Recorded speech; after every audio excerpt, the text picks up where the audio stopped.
Jesus. Lord, I love you. ദൈവത്തിന്റെ അതിപരിശുദ്ധമായ നാമം വാഴ്ത്തപ്പെടുമാറാകട്ടെ. കർത്താവിൽ പ്രിയ സഹോദരി സഹോദരന്മാരെ, എല്ലാവർക്കും വേഗം വരുന്നവനായ കർത്താവായ യേശുക്രിസ്തുവിന്റെ നാമത്തിലുള്ള സ്നേഹവന്ദനം.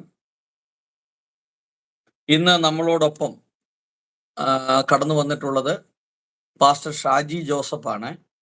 എല്ലാ വ്യാഴാഴ്ചയും പാസ്റ്റർ ഷാജി ജോസഫിന്റെ നേതൃത്വത്തിലുള്ള ബൈബിൾ ക്ലാസ് ഉണ്ട്. ഇന്നത്തെ വിഷയം എന്ന് പറയുന്നത് പിശാച് എന്തിന് വ്യാജ സുവിശേഷം രൂപീകരിച്ചു എന്നുള്ള ഒരു വിഷയവുമായി ബന്ധപ്പെട്ടാണ്.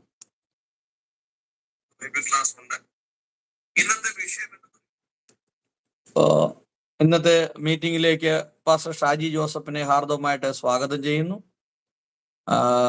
വളരെ ദീർഘവർഷമായി സുവിശേഷ വേലയിൽ അധ്വാനിക്കുന്ന ഒരു ദൈവദാസനാണ്. എല്ലാ മാസത്തിൻ്റെയും ഒരാഴ്ച തൻ്റെ ഭവനത്തിൽ, അതായത് എറണാകുളം ജില്ലയിൽ പൂക്കാട്ടുപടിയിലെ പഞ്ചായത്ത് കവല അല്ലേ, പഞ്ചായത്ത് കവലയല്ലേ, panchayat road junction, panchayat road junction എന്ന് പറയുന്ന സ്ഥലത്ത് എല്ലാ മാസവും ധ്യാനമുണ്ട്. നിങ്ങൾക്ക് ആർക്ക് വേണേലും പോയി പങ്കെടുക്കാം. ഒരാഴ്ച വീട്ടുകാരെ ഒക്കെ മറന്ന്, മൊബൈലൊക്കെ മറന്ന് സ്വസ്ഥമായിട്ട് ഇരിക്കണമെന്നുണ്ടെങ്കിൽ നിങ്ങൾക്ക് ഒരാഴ്ച അവിടെ പോയി സ്വസ്ഥമായിട്ടിരുന്ന് മീറ്റിങ്ങും പ്രാർത്ഥനയും കൂടാം. സ്നാനപ്പെടാനുള്ള സൗകര്യമുണ്ട്. ആർക്കെങ്കിലും സ്നാനപ്പെടണമെന്നുണ്ടെങ്കിൽ അവിടെ ചെന്നാൽ മതി. സ്നാനപ്പെടാനുള്ള അവസരങ്ങളുണ്ട്. അപ്പം അങ്ങനെ എല്ലാവിധമായിട്ടുള്ള അവസരങ്ങൾ അവിടെ ഉണ്ട്. അപ്പോൾ പാസ്റ്റർ നല്ലൊരു കൃഷിക്കാരനും അതോടൊപ്പം നല്ലൊരു ബിസിനസ്സുകാരനുമാണ്. ഇന്നത്തെ മീറ്റിങ്ങിലേക്ക് പാസ്റ്ററെ ഹാർദവമായിട്ട് സ്വാഗതം ചെയ്യുന്നതിനോടൊപ്പം ഇന്നത്തെ മീറ്റിങ്ങിൽ വെച്ചിട്ടുള്ള വിഷയത്തെക്കുറിച്ച് സംസാരിക്കുവാനായിട്ട് സ്വാഗതം ചെയ്യുന്നു. ഇന്ന് ഈ മീറ്റിംഗ് കാണുന്ന എല്ലാ പ്രിയപ്പെട്ടവരെയും സർവശക്തനായ ദൈവം അനുഗ്രഹിക്കട്ടെ എന്ന് ആത്മാർത്ഥമായിട്ട് പ്രാർത്ഥിക്കുന്നു. നിങ്ങളുടെ വിലയേറിയ പ്രാർത്ഥനകൾ ഞങ്ങളുടെ ഓർക്കുക. ദൈവം നമ്മെ സഹായിക്കട്ടെ. Thank you Devasana, thank you very much. ദൈവം അവരെ അനുഗ്രഹിക്കട്ടെ. എല്ലാവർക്കുമായി ദൈവത്തിന് സ്തോത്രം ചെയ്യുകയാണ്. പ്രിയ സഹോദരങ്ങളെ, നമ്മളെല്ലാം ക്രിസ്തുവിൽ ദൈവത്തിന്റെ കുടുംബമാണ്, ഒരു കുടുംബമാണ്. എപ്പോൾ ശ്രദ്ധിച്ചോളണം, അതിൽ ജാതിയില്ല, മതമില്ല, സംഘടനയില്ല, ഗ്രൂപ്പില്ല. നമ്മളെല്ലാവരും ക്രിസ്തുവിൽ ദൈവത്തിന്റെ കുടുംബം. ശ്രദ്ധയോടുകൂടി ആയിരിക്കും. അതിനെ ഡിവൈഡ് ചെയ്യുവാൻ നമ്മുടെ മനസ്സിനെ അനുവദിക്കരുത്, മറ്റുള്ളവർ അതിനെ ഡിവൈഡ് ചെയ്യാൻ അനുവദിക്കരുത്. അല്ലെങ്കിൽ ഡിവിഷൻ കൊണ്ടുവരുന്നത് പിശാചാണ്. ഞാൻ കഴിഞ്ഞ ആഴ്ചകളിൽ ചിന്തിച്ചുകൊണ്ടിരുന്ന കാര്യം നിങ്ങളെല്ലാവരും ഓർക്കുമെന്ന് ഞാൻ ചിന്തിക്കുന്നു. പുതിയതായിട്ട് ആരെങ്കിലും കടന്നു വന്നിട്ടുണ്ടെങ്കിൽ, എൻ്റെ പേര് ഷാജി ജോസഫ് എന്നാണ്. ഷാജി വി വെമ്പനാട് ജോസഫ് എന്നാണ് വിളിക്കുന്നത്. ഷാജി എന്ന് പറയുന്നത് എൻ്റെ ഭൂമിയിലെ ജഡത്തിലെ മാതാപിതാക്കന്മാർ ജഡത്തിലിട്ട പേര്. വി എന്ന് പറയുന്നത് വെമ്പനാട് എന്ന കുടുംബ പേരിന്റെ ഇനീഷ്യലാണ്.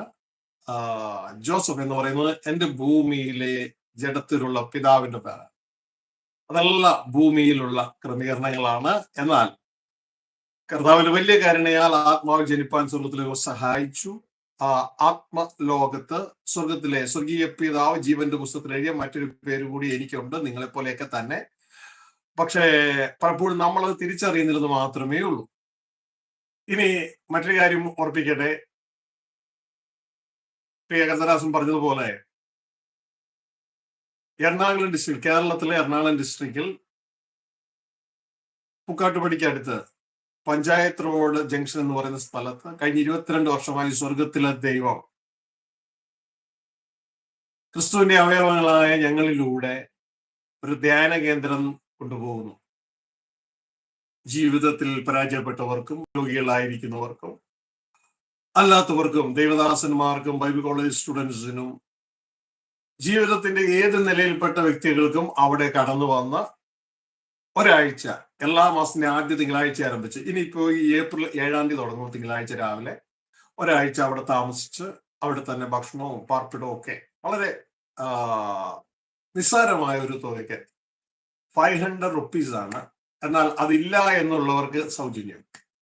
അപ്പോ നിങ്ങൾ ഏവരെയും അങ്ങോട്ടേക്ക് സ്വാഗതം ചെയ്യുകയാണ്. ദൈവം നിങ്ങളെ അനുഗ്രഹിക്കട്ടെ. എല്ലാ മാസവും ആദ്യ തിങ്കളാഴ്ചയുണ്ട്. 500 രൂപയ്ക്ക് എത്ര നേരം ഭക്ഷണം കിട്ടും? ജസ്റ്റ് ഒരു പേരിന് ഒരു ദിവസം 4 നേരം കൊടുക്കുന്നുണ്ട് ദേവാസനെ. ഓക്കെ, 4 നേരം ഭക്ഷണം കൊടുക്കുന്നുണ്ടോ? പോയി അത് പൈസക്ക് വേണ്ടിയല്ല ഇത് ചെയ്യുന്നേ. അല്ല, ഞാൻ ചോദിക്കുന്നത് ഒരു ദിവസം എത്ര നേരം ഭക്ഷണം കിട്ടും? 4 നേരം. രാവിലെയും ഉച്ചയ്ക്കും വൈകിട്ടും രാത്രിയും. അച്ഛാ. അപ്പം നിങ്ങൾ ചിന്തിക്കേണ്ടത് ഒരു ദിവസം 4 നേരം ഭക്ഷണവും കിട്ടും, ഒരാഴ്ച താമസിക്കാം. അപ്പൊ 500 രൂപയുള്ളൂ. 500 രൂപ എന്ന് പറയുന്നത് അത് ഇല്ലാത്തവർക്ക്, ഇനിയിപ്പം പൈസ തരാൻ നിവൃത്തി ഇല്ലാത്തവർക്ക് സൗജന്യമായിട്ട് കിട്ടും. അതെ, അത് സ്വർഗത്തിൽ ഒരുക്കിയിരിക്കുന്നത്. കാരണം ഉദ്ദേശം എന്ന് പറയുന്നത് ഈ ജനത്തെ ഉപയോഗിച്ച് മണി പിഴിയുകയല്ല. അവിടെ സ്വതന്ത്ര കാഴ്ച ബാഗൊന്നും കടന്നു വരത്തില്ല കേട്ടോ. പിന്നെ ഈ ജനത്തെ, മരണമുള്ള ജനത്തെ ഇതിനെ അമർത്തി കുലുക്കി സ്വോത്രാഴ്ച പാത്രത്തിൽ ഇട്ടോന്നൊന്നും പറയുന്നില്ല. അതെ അതെ, അതിനെ കുറിച്ചൊന്നും സംസാരമില്ല അവിടെ. അല്ല, ചില മീറ്റിങ്ങിലൊക്കെ ചെല്ലുമ്പോൾ നമ്മള് വണ്ടിക്കൂലി മാത്രം വെച്ചിട്ട് ബാക്കിയുള്ളതെല്ലാം ഇവിടെ ഇട്ടിട്ട് പോകുന്നു പറയുന്ന പരിപാടിയൊന്നുമില്ല. അപ്പൊ അതുകൊണ്ട് നിങ്ങൾക്ക് ഒരാഴ്ച ധ്യാനത്തിൽ പോയിരിക്കാൻ അവസരം ഉണ്ട്. അങ്ങനെ ഇങ്ങനെയുള്ളൊരു സ്ഥലം ഉണ്ടെന്ന് ഞാൻ പറയരുത്. നിങ്ങൾക്ക് ഒരാഴ്ച ഏകാഗ്രമായിട്ട് എവിടെയെങ്കിലും ഇരിക്കണം എന്നുണ്ടെങ്കിൽ വചനധ്യാനമൊക്കെ ആയിട്ട് അതിനുള്ളൊരു സ്ഥലം ഉണ്ടെന്നാണ് ഞാൻ ഈ പറഞ്ഞു വരുന്നത്. ജനത്തിൽ നിന്നൊന്നും പ്രതീക്ഷിച്ചല്ല, പകരം ജനത്തിന് കൊടുക്കാനാണ് സ്വർഗത്തിലെ ദൈവം ക്രിസ്തുവിലൂടെ ഞങ്ങളെ പഠിപ്പിച്ചത്. അതുകൊണ്ട് അത് സ്വർഗത്തിലെ അവിടെ ചെയ്യുന്നു. അതുകൊണ്ട് എന്റെ പ്രിയ സഹോദരങ്ങളെ, നിങ്ങൾക്ക് അവിടെ കടന്നു വരാം. അവിടെ വിശുദ്ധ ബൈബിൾ അടിസ്ഥാനമാക്കിയുള്ള സത്യസുവിശേഷം, യേശു അറിയിച്ച സത്യസുവിശേഷം നിങ്ങൾ കേൾക്കും.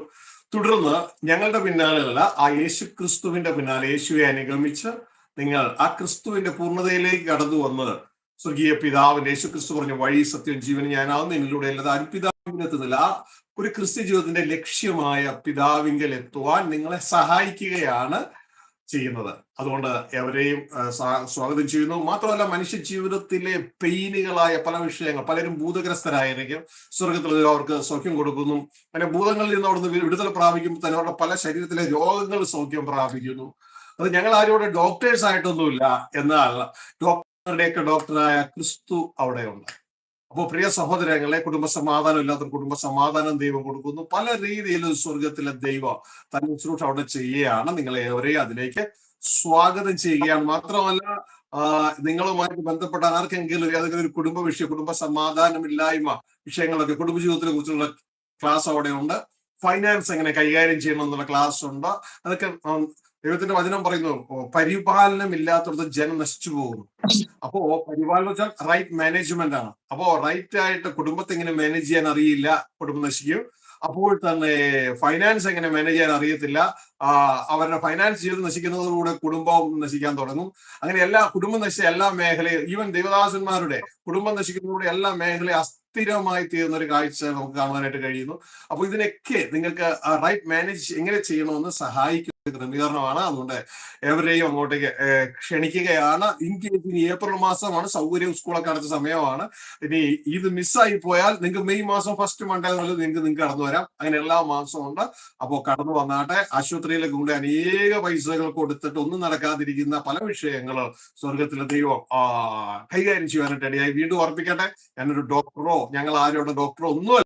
ദൈവത്തിന്റെ വചനം ചിലർക്ക് സൗഖ്യം കൊടുക്കുന്നു, പലർക്ക് സൗഖ്യം കിട്ടുന്നുമില്ല. കാരണം എന്ന് പറയുന്നത്, ഇത് കടന്നു വന്നതുകൊണ്ട് കിട്ടുന്ന സൗഖ്യമല്ല, മാനസാന്തരപ്പെടുവാൻ വിശ്വസിക്കാൻ തയ്യാറുള്ളവർക്ക് കിട്ടുന്ന സൗഖ്യവും സമാധാനവും ഐശ്വര്യവും ഒക്കെയാണ്. ആത്മാവിൽ ജീവനും ദേഹിയിൽ ദൈവിക സൗഖ്യവും ദർശനവും ശരീരത്തിൽ ആരോഗ്യവും നല്ല സാമൂഹിക കുടുംബ ജീവിതവും ഒക്കെ പ്രദാനം ചെയ്യുവാൻ ദൈവത്തിന്റെ വചനത്തിന് കഴിയും.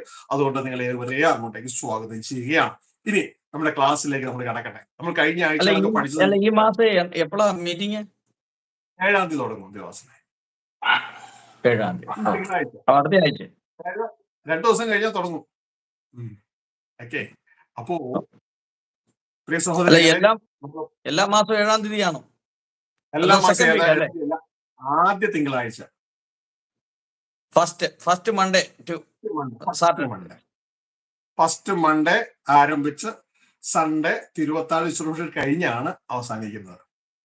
അപ്പോൾ ഏവർക്കും കടന്നു വരാവുന്നതാണ്. അപ്പോൾ പ്രിയ സഹോദരങ്ങളെ, നാം പഠിച്ച വിഷയത്തിലേക്ക് കടന്നു വരട്ടെ.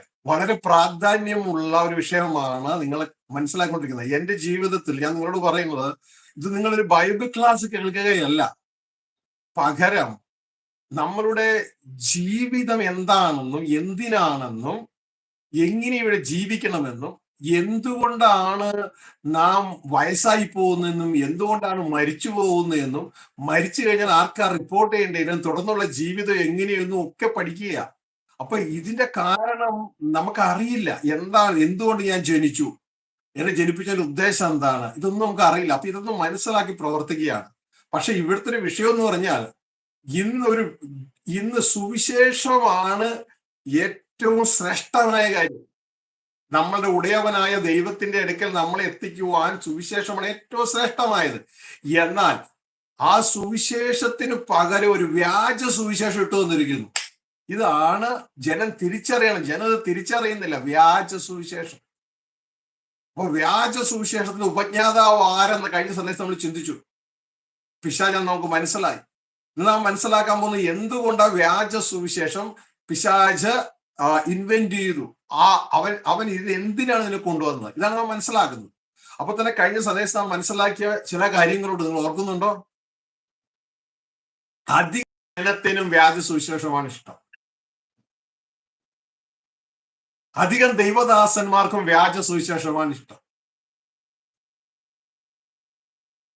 പിശാച് ഇൻട്രൊഡ്യൂസ് ചെയ്ത വ്യാജ സുവിശേഷമാണ് അധികം ജനത്തിനും ഇഷ്ടം. അതിന്റെ കാരണം എന്ന് പറഞ്ഞേ, പഠിച്ചതാണല്ലോ കഴിഞ്ഞ 2 സന്ദേശത്തിൽ. വ്യാജ സുവിശേഷത്തിൽ ജനത്തിന് അവരുടെ ഇഷ്ടം പോലെ നടക്കാം, ഡിമാൻഡുകൾ ഇല്ല. വ്യാജ സുവിശേഷത്തിലൂടെ ദൈവദാസന്മാർക്ക് അത് ഇഷ്ടമാകുന്നതിന്റെ കാരണം വ്യാജ സുവിശേഷത്തിലൂടെ അവർക്ക് ജനം തരുന്ന ഇൻകം ഉണ്ടാക്കാം. ദൈവത്തിൽ നിന്നുള്ളതല്ല, ജനം തരുന്നത്. കഴിഞ്ഞ സന്ദേശം നമ്മൾ കേട്ടു, ഓർക്കുന്നുണ്ടോ? യജമാനൻ, അനീതിയുള്ള കാര്യവിചാരകൻ പറയാണ്, യജമാനൻ എന്നെ ജോലിയിൽ നിന്ന് നീക്കിയാലും ഈ ജനങ്ങൾ എന്നെ തങ്ങളുടെ ഭവനത്തിൽ ചേർക്കേണ്ടത് എങ്ങനെയെന്ന് എനിക്കറിയാം. കേട്ടോ? അപ്പൊ ദൈവം എന്നെ മാറ്റിയാലും കുഴപ്പമില്ല, സഭക്കാരെ കൊണ്ട് എങ്ങനെ ജീവിക്കണമെന്ന് എനിക്കറിയാന്ന്. ഇതാണ് അനീതിയുള്ള കാര്യവിചാരകൻ. ജനത്തെ കൊണ്ട് ജീവിക്കുന്നു, യജമാനെ കൊണ്ടല്ല, ജനത്തെ കൊണ്ട് ജീവിക്കുന്നു. യേശു വളരെ വ്യക്തതയോടെ പറഞ്ഞു അനീതിയുള്ള കാര്യവിചാരകനെ കുറിച്ച്. വളരെ ശ്രദ്ധിച്ചോളണം. ഞാനും ഇതാ എന്നെ കേൾക്കുന്ന എല്ലാ ദൈവദാസന്മാരും ഒക്കെ കാര്യവിചാരകന്മാരാ, ദൈവത്തിന്റെ കാര്യങ്ങളെ കൈകാര്യം ചെയ്യുന്നവരാ. അപ്പൊ നാം ദൈവത്താൽ ജീവിക്കാതെ ജനത്തെ കൊണ്ട് ജീവിക്കാൻ എങ്ങനെയെന്ന് നമുക്ക് അറിയാമെങ്കിൽ അത് പിന്നെ ദൈവം തന്നെ കാര്യങ്ങൾ നോക്കും അവസാനം. അപ്പോ പ്രിയ സഹോദരങ്ങളെ, അപ്പോ ജനത്തിന്റെ ഇഷ്ടം, ദൈവദാസന്റെ ഇൻകം, പിശാചിന്റെ ഭരണം, ഇതാണ് വ്യാജ സുവിശേഷത്തിന്റെ പുറകിൽ കിടക്കുന്ന സംഭവം. ജനത്തിന് ഇഷ്ടപ്പെടാൻ കാരണം എന്ന് പറയുന്നത് ഇതിൽ ഡിമാൻഡുകൾ വളരെ കുറവാണ്. ഒറിജിനൽ സുവിശേഷത്തിന് യേശുവെ അനുഗമിക്കണം, ഇടുക്കുവഴിയിലൂടെ അകത്ത് കിടക്കണം, യേശുവിൽ നിന്ന് പഠിക്കണം, തന്റെ മുഖമേറ്റ് തന്നോട് പഠിക്കണം, സ്വയത്തെ ത്യജിക്കണം, ക്രൂശ് എടുക്കണം, ജയം പ്രാപിക്കണം, ജയിക്കുന്നവനത് അവകാശമാക്കും, ജയം പ്രാപിക്കണം, പ്രധാനം അവകാശത്തിലേക്ക് വരണം. ഇവിടെ ഇതൊന്നുമില്ല. ഇപ്പൊ വ്യാജ സുവിശേഷത്തിൽ ഇതൊന്നുമില്ല. യേശുവെ കർത്താവായി സ്വീകരിക്കുക, പിന്നെ യേശുവെ സ്തുതിക്കുക, അത്രേ ഉള്ളൂ. ഡിമാൻഡുകളൊന്നുമില്ല. അപ്പോ ജനത്തെ ഒരു വിധത്തിൽ പറഞ്ഞാൽ ചതിച്ചിരിക്കുക. അവസാനം ഈ ജനമെല്ലാം തള്ളപ്പെടുകയാണ്. യേശുക്രിസ്തു പറയാണ്, ഞാൻ ഒരു കാലം നിങ്ങളെ അറിഞ്ഞിട്ടില്ല, എന്നെ വിട്ടുപോ എന്റെ ദൈവദാസന്മാരോടും എന്നെ കർത്താവേ കർത്താവ് എന്ന് പറയുന്ന ഏവനുമല്ല, എന്റെ പിതാവിന്റെ ഇഷ്ടം ചെയ്യുന്നവരാ സ്വർഗരാജ്യത്തിൽ പ്രവേശിക്കുന്നെന്ന് പറയുമ്പോൾ വ്യാജ സുവിശേഷത്തിൽ വീണത് എല്ലാവരും ഔട്ടാകുകയാണ്. സ്വർഗരാജ്യത്തിൽ നിന്ന് യേശു ക്രിസ്തു പുറത്താകുകയാണ്. അതുകൊണ്ടാണ് സഭക്കാരോട് യേശു പറയുന്നത്, നീ ശീതവാനുമല്ല ഉഷ്ണവാനുമല്ല, ശീതോഷ്ണവാനാകിയ നിന്നെ ഞാൻ എൻ്റെ വായിൽ നിന്ന് തുപ്പിക്കളയും. അപ്പോ വളരെ ശ്രദ്ധയോടുകൂടെ ആയിരിക്കുക. ഈ ഭാഗങ്ങൾ മനസ്സിലാകാത്തവർ മുമ്പിലത്തെ ക്ലാസ്സുകൾ മനസ്സിലാക്കി കടന്നു വരിക. പ്രിയ കുഞ്ഞുങ്ങളെ, നമുക്ക് ഒരു ജീവനേ ഉള്ളൂ, ഒരു ജീവിതമേ ഉള്ളൂ. ഈ ജീവിതം നഷ്ടപ്പെടുത്തി കളയരുത്. വളരെ ശ്രദ്ധയോടെ ഉപയോഗിച്ച് നിത്യജീവനിലേക്ക് അവകാശമുള്ളവരായി തീരുവാൻ, കടക്കുവാൻ തക്കവണ്ണം കർത്താവ് യേശു ഇങ്ങനെ പറഞ്ഞ്, make every effort to enter through the narrow. ദൈവരാജ്യത്തിലേക്ക് കടക്കുവാൻ നിന്റെ ജീവിതത്തിൽ പല പദ്ധതികളിലോ ഒന്നായി ഇത് മാറരുത്. ഇത് മാത്രമായിരിക്കണം ഏക പദ്ധതി, ബാക്കി എല്ലാ പദ്ധതിയും ഇതിനു വേണ്ടിയായിരിക്കും. അപ്പോ വളരെ ശ്രദ്ധയോടുകൂടെ ചെയ്താൽ നമുക്ക് ഓരോരുത്തർക്കും നല്ലത്. വീണ്ടും ജനിക്കാത്ത സഹോദരങ്ങളോട് പറയാണ്, ആകാശത്തിന് കീഴിൽ മനുഷ്യരുടെ ഇടയിൽ മനുഷ്യരക്ഷയ്ക്കായി മനുഷ്യർ ഓൾറെഡി കുടുങ്ങി കിടക്കുക, പാപം നിമിത്തം മരണത്തിൽ കുടുങ്ങി കിടക്കുക. അതിന് രക്ഷിപ്പാൻ ഒരേ ഒരു നാമമേ ഉള്ളൂ, ദൈവത്തിന്റെ പുത്രനായ ക്രിസ്തു എന്ന നാമമല്ലാതെ. ആ ക്രിസ്തു, വചനം എന്ന് മറുപേരുള്ള ക്രിസ്തു, യേശു എന്ന പേരിൽ ഒരു മനുഷ്യനായി ഈ ഭൂമിയിലേക്ക് വചനം മാംസമായി നമ്മുടെ ഇടയിൽ നമുക്കെല്ലാം മാതൃകയായി ജീവിച്ചു. ഒരു മനുഷ്യൻ എങ്ങനെ ജീവിക്കണമെന്ന് തന്റെ ജീവിതത്തിലൂടെ കാണിച്ചു തന്നുകൊണ്ട് 3.5 വർഷം പിതാവ് തന്നെ ഏൽപ്പിച്ച സുവിശേഷം, സന്ദേശം, ദൈവരാജ്യ സുവിശേഷം താൻ പ്രസംഗിച്ചു. അതിന്റെ അർത്ഥം ഇതാണ്: ദൈവരാജ്യം സമീപിച്ചിരിക്കുന്നു, സ്വന്തം ഇഷ്ടത്തിൽ പോയ മനുഷ്യ നീ മാനസാന്തരപ്പെടുക, നിന്റെ അപ്പൻ വിശുദ്ധനായിരിക്കുന്ന പോലെ നീയും വിശുദ്ധനായാൽ അപ്പനോട് ഒരുമിച്ച് താമസിക്കാൻ പറ്റും, ഒരു കുടുംബമായി തീരാൻ പറ്റും എന്നുള്ള സന്ദേശമാണ് സുവിശേഷം. അങ്ങനെ നീ അപ്പനോട് കൂടെ ഒരുമിച്ച് ജീവിക്കുമ്പോൾ ഈ ഭൂമിയുടെ ഭരണം, കിങ്ഡം നിനക്ക് തരുവാൻ നിന്റെ അപ്പൻ പ്രസാദിച്ചിരിക്കുന്നു. ഇതാണ് ദൈവരാജ്യ സുവിശേഷം യേശു 3.5 വർഷം പ്രസംഗിച്ചത്. അപ്പോ ഈ സ്വർഗീയ ഭവനത്തിലെ അംഗത്വത്തിലേക്ക് നമ്മളെ യേശു ക്രിസ്തു ക്ഷണിക്കുകയായിരുന്നു 3.5 വർഷവും. എന്നാൽ അതിലേക്ക് പ്രവേശിക്കാൻ വഴിയില്ല. നമ്മളെല്ലാം പാപത്തിൽ കുടുങ്ങി കിടക്കുകയാണ്, പിശാചിന്റെ കെണിയിൽപ്പെട്ട് കിടക്കുകയാണ്. എന്നാൽ നമ്മളെ രക്ഷിക്കാൻ തക്കവണ്ണം, അപ്പൊ ഇത്രയും നേരം 3.5 വർഷം യേശു പ്രസംഗിച്ച സുവിശേഷം എന്ന് പറഞ്ഞാൽ രാജ്യത്വത്തിന്റെ സുവിശേഷം, ദൈവരാജ്യ സുവിശേഷം. അതിന്റെ അർത്ഥം എന്ന് പറഞ്ഞാൽ നിന്റെ ദൈവം, നിന്റെ അപ്പൻ നിന്നോടുകൂടെ താമസിക്കാൻ, ഒരു കുടുംബമാകാൻ ആഗ്രഹിക്കുന്നു. അതുകൊണ്ട് നീ നിന്റെ വളഞ്ഞ വഴിയൊക്കെ വിട്ട് മാനസാന്തരപ്പെടുക എന്നാണ് പറഞ്ഞതിന്റെ അർത്ഥം. അങ്ങനെ തയ്യാറുള്ളവർക്ക് വേണ്ടി ഒരു കർത്താവ് യേശു നമ്മുടെ പാപങ്ങൾ രക്ഷിക്കാൻ വേണ്ടി വഴിയൊരുക്കി. എന്താണ്? തന്റെ ശുശ്രൂഷയുടെ അവസാനം കാൽവറി ക്രൂശിലെ യാഗത്തിലൂടെ മാനവകുലത്തെ രക്ഷിക്കാൻ പാപത്തിന് താൻ മനുഷ്യർ മരിക്കേണ്ട സ്ഥാനത്ത് യേശു ക്രിസ്തു മരിച്ച് യാഗമായി. അങ്ങനെ ആ യേശുവിനെ നാം രക്ഷകനും കർത്താവുമായി അത് വിശ്വസിച്ച്, യേശു ദൈവപുത്രനാണെന്ന്, എന്റെ പാപത്തിനു വേണ്ടിയാണ് മരിച്ചതെന്ന്, സ്വർഗീയ പിതാവ് അയച്ചതാണെന്ന്, എന്നെ സ്നേഹിച്ച് അയച്ചതാണെന്ന്, എന്നെയും കാത്തിരിക്കുന്ന ഒരു പിതാവ് ഉണ്ടെന്ന്, യേശുവെ വിട്ടത് എന്നെയും വിളിച്ചുകൊണ്ട് ചെല്ലാനാണെന്നും, അതുകൊണ്ട് ആ യേശുവെ കർത്താവ് രക്ഷകനായി സ്വീകരിച്ച് തുടർന്ന് ഞാൻ യേശുവെ അനുസരിച്ച് അനുഗമിക്കുവാൻ ഒരു തീരുമാനമെടുത്ത് യേശു അനുഗമിക്കുന്നുവെങ്കിൽ, പ്രിയ മകനെ, മകളെ, നിനക്ക് യേശു ക്രിസ്തുവിന്റെ പൂർണ്ണതയിലൂടെ നിനക്ക് അവിടെ എത്തിച്ചേരാൻ കഴിയുമെന്ന, ആ അവകാശത്തിലേക്ക് എത്തിച്ചേരാൻ കഴിയുമെന്നുള്ള സദ്വാർത്ത അറിയുകയാണ്. അതുകൊണ്ട് ആരെങ്കിലും യേശുവിനെ കർത്താവ് രക്ഷിതാവുമായി സ്വീകരിച്ചിട്ടില്ല എങ്കിൽ ഈ നിമിഷം യേശുവിനെ കർത്താവ് രക്ഷിതാവുമായി സ്വീകരിക്കുക. യേശുവിനെ കർത്താവ് രക്ഷിതാവുമായി സ്വീകരിച്ച് ഏതെങ്കിലും സഭയിൽ കടന്നുപോയി ആരാധിക്കുകയോ സ്തുതിക്കുകയോ ഒക്കെ ചെയ്തുകൊണ്ടിരിക്കുന്ന സഹോദര, അതുകൊണ്ട് നീ തൃപ്തനാകരുത്. നീ യേശുവോട് പഠിച്ച്, യേശു പറഞ്ഞു എന്റെ നുകമേറ്റി എന്നോട് പഠിച്ചാൽ നിന്റെ സോളിന് ആശ്വാസം കിട്ടും. അതുകൊണ്ട് യേശുവിന്റെ നുകമേറ്റി യേശുവിനോട് പഠിക്കാൻ പ്രിയ മകനെ ഇതാ ദൈവത്തിന്റെ ആത്മാവ് ഓർപ്പിക്കുകയാണ്. അങ്ങനെ ദൈവത്തിന്റെ വചനം 1 Petrus 1:4 മുതൽ വായിക്കുമ്പോൾ പറയാണ്, അങ്ങനെ ക്ഷയം, മാലിന്യം, വാട്ടം എന്നിവയില്ലാത്ത ഒരു അവകാശ സ്വർഗത്തിലുണ്ട്. ആ അവകാശത്തിനായി ഇപ്പോൾ നാം വീണ്ടും ജനിച്ചിരിക്കുന്നു. അപ്പൊ വീണ്ടും ജനിച്ചതുകൊണ്ട് തൃപ്തരാകരുത്. അവകാശം കിട്ടണം. അവകാശം കിട്ടിയില്ലെങ്കിൽ വീണ്ടും നാം പോകേണ്ടത് അറിയാമല്ലോ എങ്ങോട്ടൊക്കെയാണെന്ന്. എനിക്കത് പറയാൻ വിഷമമുള്ളതുകൊണ്ട് ഞാൻ പറയുന്നില്ല. അതുകൊണ്ട് അവകാശം കിട്ടുവാൻ നമ്മൾ ഓടുന്നുവെങ്കിൽ ജയം പ്രാപിക്കാൻ തക്കവണ്ണം ഓടണം. അതുകൊണ്ട് അവകാശം കിട്ടുവാൻ തക്കവണ്ണം ഓടുക. വെളിപ്പാട് 21:7 പറയുന്നു, ജയിക്കുന്നവൻ, ഒരുപക്ഷെ നിങ്ങൾ കേട്ടിട്ടുണ്ടാകില്ല നിങ്ങളുടെ സഭകളിൽ, എന്നാൽ പരിശുദ്ധ ബൈബിളിലുണ്ട്, ജയിക്കുന്നവൻ ഇത് അവകാശമാകും. അതുകൊണ്ട് ജയം പ്രാപിക്കാൻ തക്കവണ്ണം ഓടുക. ജയിക്കുന്നവൻ ഞാൻ ദൈവവും അവൻ എനിക്ക് മകനും ആയിരിക്കും. അപ്പൊ ദൈവത്തിന്റെ മകനാകാൻ തക്കവണ്ണം ക്രിസ്തുയേശുവിലൂടെ വിളിക്കപ്പെട്ടവരാണ് നാം. ഇത് നഷ്ടമാക്കരുതെന്ന് എല്ലാം ഓർപ്പിക്കുകയാണ്. എന്റെ സുവിശേഷം എല്ലാവർക്കും, എന്നിലൂടെ ദൈവം സംസാരിക്കുന്ന സുവിശേഷം എല്ലാവർക്കും ഇഷ്ടമല്ല. കള്ളപ്രവാചകന്മാർക്ക്, അവരുടേതായ ജനങ്ങൾക്ക്, പിശാചിന്റെ മക്കൾക്കൊന്നും ഇത് ഇഷ്ടമല്ല. ഇത് ദുരുപദേശം എന്ന് പറഞ്ഞ അവർ ഈ വീടിന്റെ ഈ എന്താ പറയാ, ഈ മരത്തിന്റെ ചുറ്റും കോഴി മുകളിൽ ഇരിക്കുമ്പോൾ മരത്തിന്റെ ചുറ്റും കുരങ്ങനെ ഇങ്ങനെ ഓടുന്നത് പോലെ താഴെ കിടന്ന് ഓടിക്കൊണ്ടിരിക്കും. കോഴിക്ക് പറയാനുള്ളത് ഇത്രയേ ഉള്ളൂ, നീയും നിന്റെ അപ്പൂപ്പനും നിന്റെ അപ്പൂപ്പന്റെ അപ്പൂപ്പൻ എല്ലാം കൂടി കിടന്ന് ഓടിയാലും മരത്തിന്റെ മുകളിൽ ഇരിക്കുന്ന എന്നെ ഒന്നും ചെയ്യാൻ പറ്റത്തില്ലെന്ന് പണ്ടൊരു ദേവദാസം പ്രസംഗിച്ചതായിട്ട് ഓർക്കുന്നുണ്ട്. ദൈവത്തിന്റെ കരങ്ങൾ, ക്രിസ്തുവിന്റെ കരങ്ങളിൽ സുരക്ഷിതമായിട്ട് ഇരിക്കുക. ഇങ്ങനെ പറഞ്ഞു നടക്കുകയുള്ളൂ, നേരിൽ ഒരിക്കലും വരത്തില്ല എന്ന് ഓർക്കുക. മനസ്സിലാകുക. ഇതാ വിശുദ്ധ ബൈബിളിന്റെ വചനത്തിന്റെ അടിസ്ഥാനത്തിനെതിരായി എന്തെങ്കിലും പറഞ്ഞ നിങ്ങൾക്ക് എനിക്ക് ബോധ്യം തരാം. എന്തിനാണെന്നറിയാമോ? തർക്കിക്കാനല്ല, എനിക്കിന്ന് മാനസാന്തരപ്പെടാനാണ്. ഹല്ലേലൂയ. അതുകൊണ്ട് പ്രിയ സഹോദരങ്ങളെ ശ്രദ്ധയോടെ കേൾക്കുക. അപ്പൊ ഇന്ന് നാം മനസ്സിലാക്കുന്നത് ജനത്തിന്റെ ഇഷ്ടമാണ് വ്യാജ സുവിശേഷം, ദൈവദാസൻ ഇംഗമാണ് വ്യാജ സുവിശേഷം.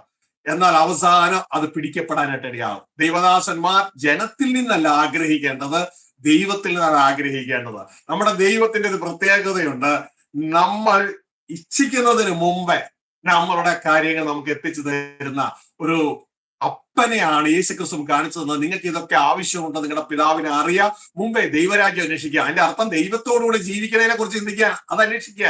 അതോടുകൂടെ ഇതും നിനക്ക് നൽകപ്പെടും. എന്റെ പ്രിയ കുഞ്ഞുങ്ങളെ, ഞാൻ അതെല്ലാം അനുഭവിച്ച് ജീവിക്കുന്ന ഒരു വ്യക്തിയാണ്. നേരത്തെ നിങ്ങളോട് പറഞ്ഞിരുന്നു, അമ്മയുടെ താലിമാല പണയം വെച്ച് എന്നെ പഠിക്കാൻ അയച്ചത് ഒരു ഹിന്ദു സഹോദരൻ യേശുക്രിസ്തുവിനെ കുറിച്ച് പറഞ്ഞിട്ട് ഈ അച്ഛന്റെ കത്തോലിക്ക സഭയിൽ ജനിച്ചു വളർന്ന് ഞാൻ അച്ഛന്റെ അടുത്ത് വളർത്ത് നിന്ന് ഞാൻ യേശുക്രിസ്തുവിനെ അറിയുന്നത്. തുടർന്ന് ഇതാ യേശുക്രിസ്തു പ്രസംഗിച്ച സുവിശേഷം എന്നെന്ന് വിശുദ്ധ ബൈബിളിലൂടെ മനസ്സിലാക്കുകയും ചെയ്തത് അതെന്റെ ജീവിതത്തെ മാറ്റുവാനിടയായി. എന്റെ ജീവിതമാണ് ഞാൻ നിങ്ങളുടെ മുമ്പിൽ വയ്ക്കുന്നത്. അധികം സമയമില്ല, കുറച്ച് ദിവസത്തിനുള്ളിൽ ഈ ശ്വാസം തീരും. അതിനു മുൻപ് ക്രിസ്തു എങ്ങനെ ജീവിച്ചു അതേപോലെ ജീവിപ്പാൻ നമുക്ക് ക്രിസ്തുവിൽ ശരണപ്പെടാം, ക്രിസ്തുവെ ആശ്രയിക്കുക. യേശു ജയിച്ചതുപോലെ ജയിപ്പാൻ നമുക്ക് ദൈവകൃപയിൽ ശരണപ്പെടാം. Hallelujah.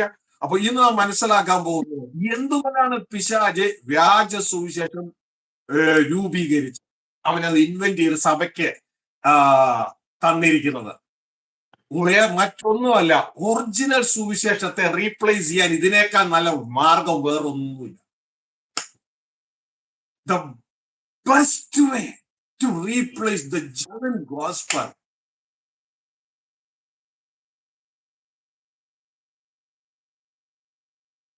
duplicate gospel. The best way. അല്ലാണ്ട് ഒറിജിനൽ ഗോസ്പിളിനെ എതിർത്തത് കൊണ്ടൊന്നും കാര്യമില്ല. ഗോസ്പിളിനെ എതിർക്കുമ്പോൾ കൂടുതൽ വർദ്ധിക്കുകയുള്ളൂ. പകരം ഒരു ഡ്യൂപ്ലിക്കേറ്റ് അങ്ങ് ഇട്ട് കൊടുത്തു. നിങ്ങൾ വിചാരിക്കും ഡ്യൂപ്ലിക്കേറ്റ് ആകുമ്പോ അതിൽ യേശു ഉണ്ടാവില്ല. യേശു ഒക്കെ ഉണ്ടത് സന്ദേശം പറഞ്ഞു. അപ്പോ ബോണഗേനുണ്ടല്ലോ, ബോണഗേനും ഉണ്ടല്ലേ. പക്ഷെ റിസൾട്ട് ഉണ്ടാവില്ലെന്ന് മാത്രമേ ഉള്ളൂ. അവസാനം ഇവരെല്ലാവരെയും കർത്താവ് പുറത്താക്കുകയും ചെയ്യും. അപ്പൊ ഡ്യൂപ്ലിക്കേറ്റ് ഗോസ്പൽ ചീപ്പാ. അത് നേരത്തെ കേട്ടത്. അതിലെ യേശു അനുഗമിക്കേണ്ട, തന്നെത്താൻ ത്യജിക്കേണ്ട, കുരിശെടുക്കണ്ട, ജയിക്കണ്ട, ആത്മാവ് പറയുന്ന ചെവിയുള്ള കേൾക്കണ്ട, പിന്നെ ദൈവരാജ്യ സുവിശേഷം എന്ന് പറഞ്ഞ സാധനം ഉണ്ടാകത്തില്ല. പിന്നെ ആരെങ്കിലും ദൈവരാജ്യ സുവിശേഷം പ്രസംഗിക്കണം എന്നൊക്കെ പറഞ്ഞു കഴിഞ്ഞാൽ ഇടയ്ക്കിടയ്ക്ക് ഇത് ഞാൻ പ്രസംഗിച്ചില്ലെങ്കിൽ എന്ത് കുഴപ്പമെന്ന് വെച്ചാൽ ഇടയ്ക്കിടയ്ക്ക് ദൈവരാജ്യം ഒന്ന് പൊട്ടിക്കും. ഈ മാലപ്പടക്കത്തിന്റെ ഇടയ്ക്ക് ഇത് പൊട്ടിക്കത്തില്ല, ഗുണ്ട് പൊട്ടിക്കണമെന്ന്. പക്ഷെ അതിന് ദൈവരാജ്യം ഒന്നും ഉണ്ടാകത്തില്ല. എന്താ ദൈവരാജ്യം എന്ന് പോലെ അറിഞ്ഞുകൂടാ. ഇടയ്ക്കിടയ്ക്ക് പറയും ദൈവരാജ്യത്തിന്റെ സുവിശേഷം. എന്റെ പ്രിയ കുഞ്ഞുങ്ങളെ, ഒരു 12 പോയിന്റ്സ് ഞാൻ നിങ്ങൾക്ക് പറഞ്ഞുതരാം. ഒറിജിനൽ സുവിശേഷവും ഡ്യൂപ്ലിക്കേറ്റ് വ്യാജ സുവിശേഷവും തമ്മിൽ തിരിച്ചറിയാനുള്ള ഒരു 12 പോയിന്റ്. അതിൽ കൂടുതലുണ്ട്. നമുക്കറിയാലോ, ഞാൻ ഒരിക്കലും ഫെഡറൽ ബാങ്കിൽ ചെന്ന് കഴിഞ്ഞപ്പോ ഫെഡറൽ ബാങ്ക് ഇങ്ങനെ ഒട്ടിച്ചു വെച്ചിട്ടുണ്ട് നോട്ട്. ഒറിജിനൽ 500 നോട്ടും ഡ്യൂപ്ലിക്കേറ്റ് നോട്ടും തിരിച്ചറിയുവാനുള്ള ഒരു 10-15 പോയിന്റ്സ് അവർ എഴുതി വെച്ചത്, ചിത്രത്തിൽ എഴുതി വെച്ചത്. നിങ്ങൾ ഒരുപക്ഷെ കണ്ടിട്ടുണ്ടാകും ഒറിജിനലും ഡ്യൂപ്ലിക്കേറ്റും തിരിച്ചറിയാൻ. അപ്പൊ അതിന് ധാരാളം ഉണ്ട്. ഇതേപോലെ ഞാൻ നിങ്ങളെയും സഹായിക്കാം. അപ്പോ ഞാൻ ഇത് പറഞ്ഞുകൊണ്ട് എന്തുകൊണ്ടാണ് പിശാച് ഡ്യൂപ്ലിക്കേറ്റ് സുവിശേഷത്തെ ഇൻവെന്റ് ചെയ്തിരിക്കുന്നത്, അതായത് this is the best method. ഈ ഡ്യൂപ്ലിക്കേറ്റ് സുവിശേഷം വയ്ക്കുന്നതാണ് ഒറിജിനൽ സുവിശേഷത്തെ റീപ്ലേസ് ചെയ്യാനുള്ള ബെസ്റ്റ് മെത്തേഡ്. അപ്പോ ഇതിന്റെ പുറകിൽ നിൽക്കുന്നത് തെറ്റായ ആത്മാവായിരിക്കും. നിങ്ങൾ ശ്രദ്ധിച്ച് കേൾക്കണം. നിങ്ങൾ ഡ്യൂപ്ലിക്കേറ്റ് സുവിശേഷമാണ് കേൾക്കണമെങ്കിലുണ്ടല്ലോ, ഒരു കാര്യം നിങ്ങൾ പറഞ്ഞുതരാം. ഒറിജിനൽ സുവിശേഷം കേൾക്കുമ്പോൾ നിങ്ങളുടെ ഭാഗത്ത് നിന്ന് എതിർപ്പ് വരും. ഈ എതിർപ്പ് വരുന്നതിന്റെ കാരണം എന്ന് പറയുന്നത് വേറെ ഒന്നുമല്ല, നിങ്ങളുടെ ഉള്ളില് ആത്മാവ് മാറിക്കേറിയതാ. ആത്മാവ് മാറിക്കേറി. ഇത് തിരിച്ചറിയണം. യേശുക്രിസ്തു പറഞ്ഞു, എന്റെ വചനങ്ങൾ ആത്മാവും ജീവനുമാവുന്നു. ഏതാത്മാവ്? ദൈവത്തിൽ നിന്നുള്ള ആത്മാവ്. വചനത്തിനുള്ളിലാണ് എല്ലാ ദേവദാസവരും ശ്രദ്ധിക്കുക. വചനത്തിന്റെ ഉള്ളിലാണ് സ്പിരിറ്റ് യാത്ര ചെയ്യുന്നത്. എന്റെ വചനങ്ങൾ ആത്മാവും ജീവനുമാവുന്നു. ഇതാ ഇനി അതായത് യേശുക്രിസ്തുവിന്റെ വചനങ്ങളാണ് ആത്മാവും ജീവനും എന്ന് പറയുന്നത്. ആത്മാവും ജീവനും. യോഹന്നാൻ 6:63 നമുക്കിത് കാണാം. യേശു പറഞ്ഞു, ഞാൻ നിങ്ങളോട് പറഞ്ഞ വചനം ആത്മാവും ജീവനുമാവുന്നു. അപ്പോ വചനത്തിലാണ് ആത്മാവ് മൂവ് ചെയ്യുന്നത്. അതായത് വചനത്തിന്റെ ഉള്ളിൽ ശബ്ദമുണ്ട്, കാറ്റുണ്ട്. എടുത്തേക്കൊന്ന് വായിച്ചു വാസനെ. 6:63 എത്ര വാസേ? യോഹന്നാൻ 6:63.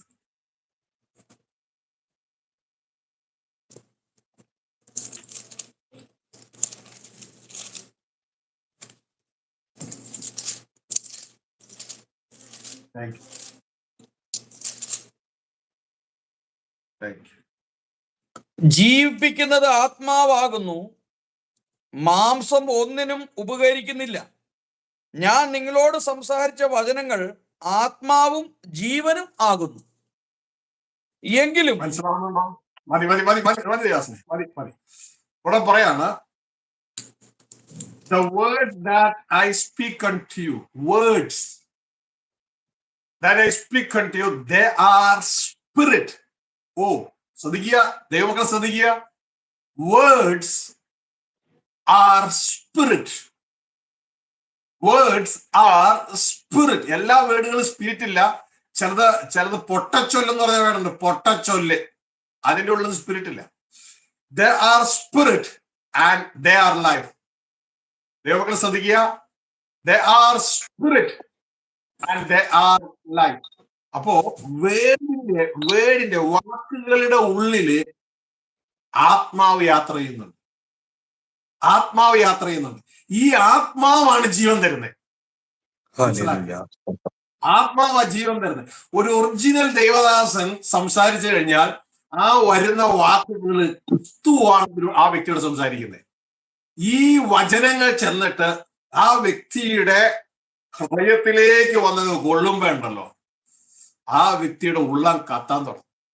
കാരണം വരുന്നത് വചനം, ദൈവത്തിന്റെ വചനമാണ്. അതിൻ്റെ ഉള്ളിൽ ആത്മാവുണ്ട്. മാത്രമല്ല, ആത്മാവ് ജീവൻ തരും. ഇത് തിരിച്ചു മനസ്സിലാക്കിക്കോളണം. ഒരു കള്ള പ്രവാചകനാണ് സംസാരിക്കുന്നതെങ്കിൽ, യേശുവിന്റെ പേരിലാണ് സംസാരിക്കുന്നത്, അത് ഈ ബൈബിളിലെ യേശു ആയിരിക്കത്തില്ല. കാരണം യേശു പ്രസംഗിച്ച സുവിശേഷം പലപ്പോഴും കാണത്തില്ല. അവിടെ വരുന്നത് ഈ സ്പിരിറ്റിന്റെ ഓപ്പോസിറ്റ് സ്പിരിറ്റാ വരുന്നത്. ഇതാണ് വിശുദ്ധ പൗലോസ് പറഞ്ഞേ, അത് ഞാൻ പ്രസംഗിച്ച ക്രിസ്തു അല്ല, അത് മറ്റൊരു യേശുവാ, മറ്റൊരു ആത്മാവാ, മറ്റൊരു സുവിശേഷമാ. ഇതിൽ കുടുങ്ങിപ്പോയവർക്ക് ഒറിജിനൽ ഇഷ്ടമാകത്തില്ല. കാരണം ഓൾറെഡി മറ്റേ സ്പിരിറ്റ് അകത്ത് കയറി കിടക്കുക. യേശുവിന്റെ സ്പിരിറ്റ് എന്നും പറഞ്ഞുകൊണ്ട് ഡ്യൂപ്ലിക്കേറ്റ് അകത്ത് കയറി കിടക്കുക. കാരണം കേട്ടത് ഡൂപ്പാ. അപ്പോ ഒറിജിനൽ വരുമ്പോൾ അവരെ എതിർക്കാൻ തുടങ്ങും. അപ്പൊ എന്റെ പ്രിയ കുഞ്ഞുങ്ങളെ ശ്രദ്ധിച്ച് മനസ്സിലാക്കുക. യേശുക്രിസ്തുവിന്റെ സ്പിരിറ്റ് ആണെങ്കിൽ നമ്മുടെ ഉള്ളം കത്തിക്കൊണ്ടേയിരിക്കും. മാത്രമല്ല, യേശുക്രിസ്തുവിന്റെ സ്പിരിറ്റ് കുഞ്ഞെ നിന്റെ അകത്ത് വന്നെങ്കിൽ, യേശു പറഞ്ഞു, എന്നിൽ വിശ്വസിക്കുന്നതിന്റെ ഉള്ളത്തിൽ നിന്ന് തിരുവഴുത്ത് പറയുന്ന പോലെ ജീവജലത്തിന്റെ നദികൾ ഉള്ളൂ. ഇതേ ജീവൻ പുറത്തിറങ്ങും. അവനവനെ തന്നെ ചെക്ക് ചെയ്യുക, അല്ലെങ്കിൽ അവസാന അപകടത്തിലാവും. അവര് സഭാ സ്പിരിറ്റ് ഒന്നും പറയില്ല. ഞാൻ AG സ്പിരിറ്റ് ആണ്, ഞാൻ CSI സ്പിരിറ്റ്, കത്തോലിക്ക സ്പിരിറ്റ് ഒന്നും അവിടെ ഇല്ല. അവരെല്ലാം ദൈവമക്കളായിരിക്കും. നിങ്ങൾ ശ്രദ്ധിച്ച് മനസ്സിലാക്കുക. അവർക്ക് എല്ലാവരെയും സ്നേഹിക്കാൻ കഴിയും. ഇതാ യേശു പറഞ്ഞേ, നിങ്ങൾ പരസ്പരം സ്നേഹിക്കുമ്പോൾ എന്റെ ശിഷ്യന്മാർന്ന് എല്ലാവരും അറിയുവാനായിട്ടിടയാണ്. അപ്പൊ ഇത് ശ്രദ്ധിച്ചോളണം. അപ്പൊ ഡ്യൂപ്ലിക്കേറ്റ് ക്രിസ്തു അല്ലെങ്കിൽ ഡ്യൂപ്ലിക്കേറ്റ് സുവിശേഷം, വ്യാജ സുവിശേഷമാണ് ഒറിജിനൽ സുവിശേഷത്തെ റീപ്ലേസ് ചെയ്യുവാനായിട്ട് പിശാചിന്റെ ഏറ്റവും വലിയ ആയുധം. ഇത് തിരിച്ചറിയാൻ പോലും സഭകൾക്ക് കഴിഞ്ഞിട്ടില്ല. അറ്റ്ലീസ്റ്റ് യേശു പറഞ്ഞ പോലെ ഫലം നോക്കിയെങ്കിലും തിരിച്ചറിയണ്ടേ? ഫലം നോക്കി. ഞാൻ കാണുന്ന കാര്യം, ചുറ്റും കാണുന്ന കാര്യം എന്ന് പറയുന്നത് ഇതാ പല ക്രിസ്തീയ കുടുംബത്തിലും കഴിഞ്ഞ ദിവസങ്ങളിലൊക്കെ കടന്നുപോയി, പലപ്പോഴും കടന്നു പോകാനൊക്കെ ആയിട്ട് ഇട നൽകി. ഞാൻ കണ്ടിരിക്കുന്ന കാര്യം, പലയിടത്തും തല്ലുപിടുത്തോ. ആര് തമ്മിലേ തല്ലുപിടുത്തോ? തിരുവത്താഴ ശുശ്രൂഷ എടുക്കുന്ന ഇവര് തമ്മിൽ അങ്ങോട്ടും ഇങ്ങോട്ടും ഭയങ്കര തല്ലുപിടുത്തം. എന്റെ അകത്ത് പറയണമെന്നുണ്ട്, പക്ഷെ പറഞ്ഞു കഴിഞ്ഞാൽ കുടുംബം കലകുമല്ലോ, അല്ലെങ്കിൽ പല വിഷയങ്ങളും ഉണ്ടാകുമല്ലോ എന്നുള്ളതാണ്.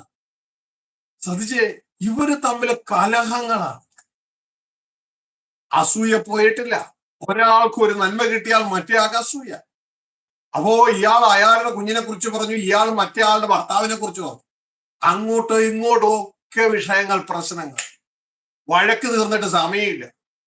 എല്ലാം തിരുവത്താഴം എടുക്കുന്ന ഒരുപാട്.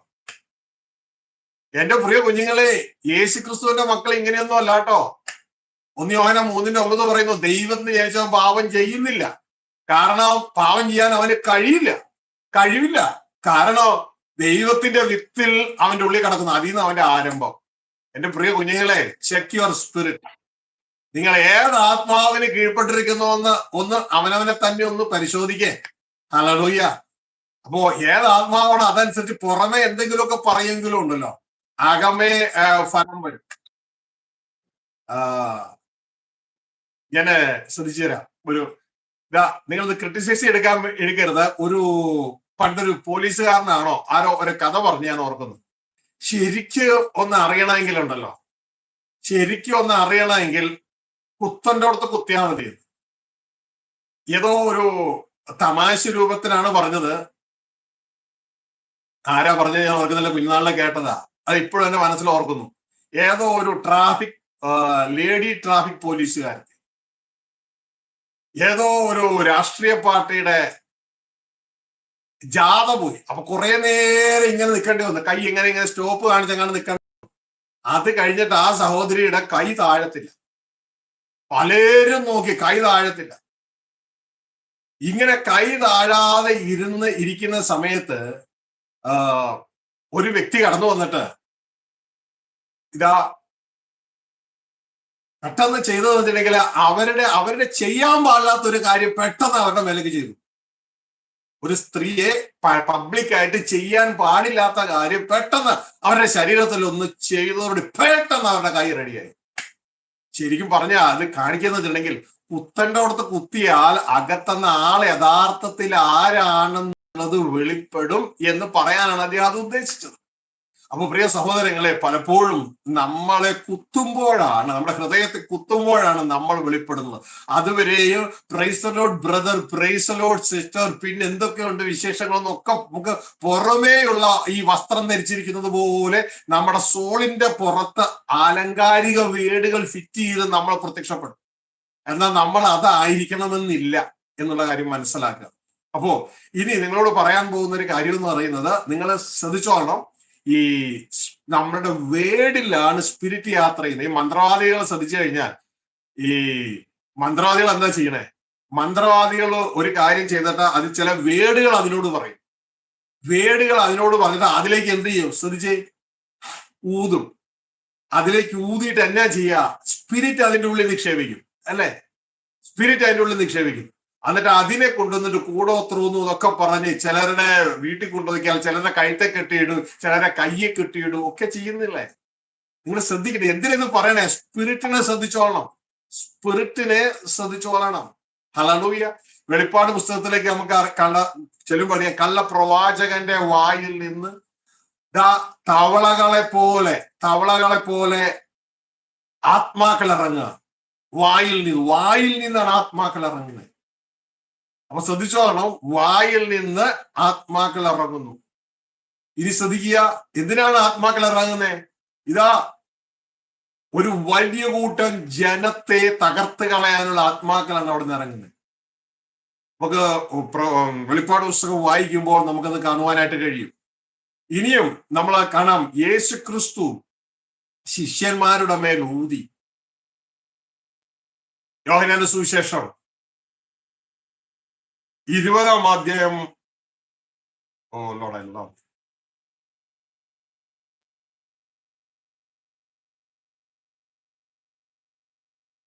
ഊതിയിട്ട് പറയാണ്, പരിശുദ്ധാത്മാവിനെ പ്രാപിക്കുക. ഇതെന്തുവാ കാണിക്കുന്നത്? ഒരു ദൈവപുത്രന്റെ ശ്വാസത്തിൽ പോലും ആത്മാവ് വ്യാപരിക്കും. ശ്രദ്ധിച്ചാൽ മതി, ദൈവപുത്രന്റെ ശ്വാസത്തിൽ പോലും.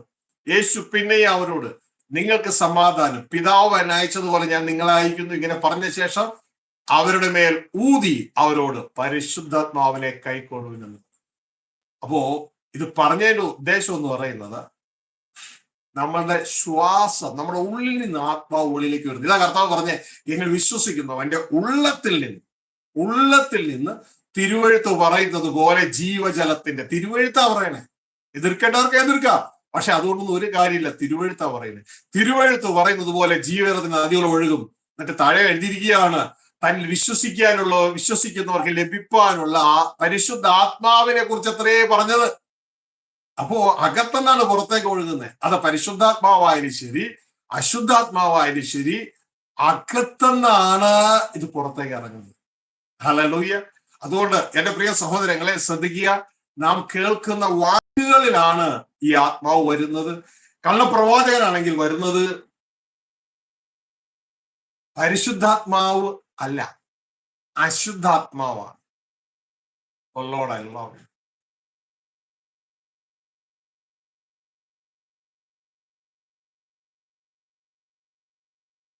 വെളിപ്പാട് പുസ്തകം 16-ാം അധ്യായം അവർ എഴുതിയിരിക്കുകയാണ്. 13-ാം വാക്യം കേട്ടോ. മഹാസർപ്പത്തിന്റെ വായിൽ നിന്നും, മൃഗത്തിന്റെ വായിൽ നിന്നും, കള്ളപ്രവാചകന്റെ വായിൽ നിന്നും തവളയെ പോലെ 3 അശുദ്ധാത്മാക്കൾ പുറപ്പെടുന്നത് ഞാൻ കണ്ടോ? അശുദ്ധാത്മാക്കൾ വായിൽ നിന്ന് പുറപ്പെടുകയാ. യേശുക്രിസ്തുവിന്റെ വായിൽ നിന്ന് ഊതിയപ്പോ പരിശുദ്ധാത്മാവ്, വായിൽ നിന്നുള്ള വചനം വന്നപ്പോൾ പരിശുദ്ധാത്മാവ് പുറത്തിറങ്ങി. കള്ളപ്രവാചകന്റെ വായിൽ നിന്ന് അശുദ്ധാത്മാവ് പുറത്തിറങ്ങുന്നു. മനസ്സിലാവുന്നുണ്ടോ? എന്തിനാ ഇത് പറഞ്ഞിരുന്നേ? നിങ്ങൾ ഏത് വാക്കുകളാണ് കേൾക്കുന്നത്, ഏതാണ് കേട്ടുകൊണ്ടിരിക്കുന്നത്, അതിലൂടെ ആത്മാവ് കടന്നു വരുമെന്ന്.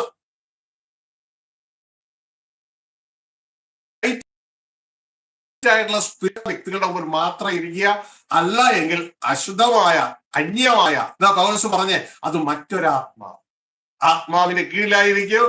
അത് നമ്മളെ നശിപ്പിക്കാൻ, തകർക്കുവാനായിട്ട് ഇടയാ. കള്ളം വരുന്ന അറുക്കുവാനും മുടിക്കുവാനും നശിപ്പിക്കുവാനുമാണ്. നമ്മുടെ ഉള്ളിലെ സ്പിരിച്വൽ ഫാക്കൽറ്റീസ് ഒന്നും വളരത്തില്ല. ഇവിടെ എഴുതിയിരിക്കുകയാണ്, ഇവ സർവ്വഭൂതലത്തിലുള്ള രാജാക്കന്മാരെ സർവശക്തനായ ദൈവത്തിന്റെ മഹാദോഷത്തിലെ യുദ്ധത്തിനായി കൂട്ടിച്ചേർപ്പാൻ അത്ഭുതങ്ങൾ ചെയ്തുകൊണ്ട് അവരെ അടുക്കലേക്ക് പുറപ്പെടുന്ന ഭൂതാത്മാക്കൾ തന്നെ. മനസ്സിലാകുന്നുണ്ടോ? അപ്പോ അത്ഭുതങ്ങൾ ചെയ്യുന്ന ഭൂതാത്മാക്കൾ, അത്ഭുതങ്ങൾ ചെയ്യുന്ന, യേശു പറയുന്നത്, അവർ അനേക കള്ളപ്രവാചകന്മാർ വരും, കള്ളക്രിസ്തുക്കൾ വരും, കഴിയുമെങ്കിൽ വ്രതന്മാരെയും തെറ്റിപ്പാൻ അത്ഭുതങ്ങളും അടയാളങ്ങളുമായി. അതുകൊണ്ട് വളരെ ശ്രദ്ധിക്കുക. ഫലം നോക്കി വൃക്ഷത്തെ തിരിച്ചറിയുക. ഒറിജിനൽ സുവിശേഷത്തെ തിരിച്ചറിയുവാൻ ചില കാര്യങ്ങൾ നിങ്ങൾക്ക് പറയാം. ഒരു 12 പോയിന്റ് പറയാണ്, നിങ്ങൾ ശ്രദ്ധിക്കുക. ഡ്യൂപ്ലിക്കേറ്റ് സുവിശേഷം, ഒറിജിനൽ സുവിശേഷം തമ്മിലുള്ള വ്യത്യാസം. അതിനുശേഷം പിശാച് എന്തുകൊണ്ട് ഈ വ്യാജ സുവിശേഷം ഒരുക്കി എന്ന് ചിന്തിക്കാൻ പോവുകയാണ്. മെയിൻ പരിപാടി എന്ന് പറയുന്നത് ഇതാണ്. ഏറ്റവും best method to replace the ഒറിജിനലിനെ റീപ്ലേസ് ചെയ്യുവാൻ ഡെവിൾ ഇൻവെന്റ് ഡ്യൂപ്ലിക്കേറ്റ് ഗോസ്പൽ കൊണ്ട് ഒറിജിനൽ റീപ്ലേസ് ചെയ്യുക. അപ്പൊ ആർക്കും സംശയം ഉണ്ടാകത്തില്ല. ഇതാ ഭാഗം ശ്രദ്ധിക്കുക. തെറ്റായ ആത്മാവിനെ തിരിച്ചറിയുക. തെറ്റായ ആത്മാവാണെങ്കിൽ സുവിശേഷം പ്രസംഗിക്കും, പക്ഷേ യേശു പ്രസംഗിച്ച സുവിശേഷം ആയിരിക്കത്തില്ല.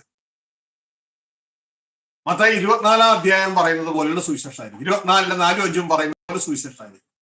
അവിടെ എഴുതിയിരിക്കുകയാണ്, അവർ ഒന്നാമത്തെ പോയിന്റ്, ദൈവരാജ്യം പ്രസംഗിക്കപ്പെടുന്നില്ല, സുവിശേഷം പ്രസംഗിക്കപ്പെടുകയില്ല. യേശു പ്രസംഗിച്ച സുവിശേഷം പ്രസംഗിക്കില്ല, വ്യാജാത്മാവ് അത് പ്രസംഗിക്കത്തില്ല. അപ്പൊ പിന്നെ സുവിശേഷം പ്രസംഗിക്കും. എങ്ങനെ? ശപിക്കാൻ വേണ്ടി സുവിശേഷം പ്രസംഗിക്കും. അതെങ്ങനെയാണ്? അതാണ് യേശു ക്രിസ്തു മത്തായി 24-ൽ പറഞ്ഞത്. ശിഷ്യന്മാർ 3 ചോദ്യങ്ങൾ അടുപ്പിച്ച് ചോദിച്ചപ്പോ യേശു ക്രിസ്തു പറയാനിടയായി, ആരും നിങ്ങളെ ചതിക്കരുത്. മലയാളത്തിൽ തന്നെ തെറ്റിക്കിടക്കുക, ആരും നിങ്ങളെ ചതിക്കരുത്. അവർ എന്റെ നാമത്തിൽ വന്ന് ഞാനാണ് ക്രിസ്തു എന്ന് നിങ്ങളോട് പറയും. സത്യമല്ലേ? യേശുവല്ലേ ക്രിസ്തു? എന്നിട്ട് നിങ്ങളെ ചതിക്കും. ഞാനിപ്പോ കിങ് ജെയിംസ് വേർഷന്റെ ട്രാൻസ്ലേഷൻ പറഞ്ഞു. അപ്പൊ അവര് സുവിശേഷം അറിയിക്കൂല്ലേ എന്നുള്ളതാണ് ഈ പറഞ്ഞത്. മലയാളത്തിൽ എങ്ങനെ എഴുതിയേക്കണേ? അതിന് യേശു ഉത്തരം പറഞ്ഞു, ആരും നിങ്ങളെ തെറ്റിക്കാതിരിപ്പാൻ സൂക്ഷിച്ചുകൊള്ളുകയും. വ്യാജ സുവിശേഷക്കാര് സുവിശേഷം അറിയിക്കുമെന്ന് ദേവദാസം അവിടെ ഇല്ലാത്തതുകൊണ്ട് അവിടെ അങ്ങനെ ആയിപ്പോയി. വ്യാജ സുവിശേഷക്കാരുടെ ഒന്നാമത്തെ പോയിന്റ് എന്ന് പറയുന്നത് അവർ യേശു പ്രസംഗിച്ച സുവിശേഷം പ്രസംഗിക്കില്ല. ഒന്നാമത്തെ പോയിന്റ്. യേശു ശിഷ്യന്മാരെ അയച്ചത് നിങ്ങൾ പോകുമ്പോൾ ദൈവരാജ്യം സമീപിച്ചിരിക്കുന്നു എന്ന് ഘോഷിപ്പിൻ ശിഷ്യന്മാരോട് പറഞ്ഞത്. അത് പറയത്തില്ല, യേശു പറഞ്ഞത് പറയത്തില്ല. പകരം അവരെന്നാ പറയും? അതിനാണ് യേശു പറയുന്നത് മത്തായി 24:4-5 യേശു പറയുന്നത്. എടുത്തെങ്കിൽ മത്തായി 24:4-5 വായിച്ച് മലയാളത്തില്.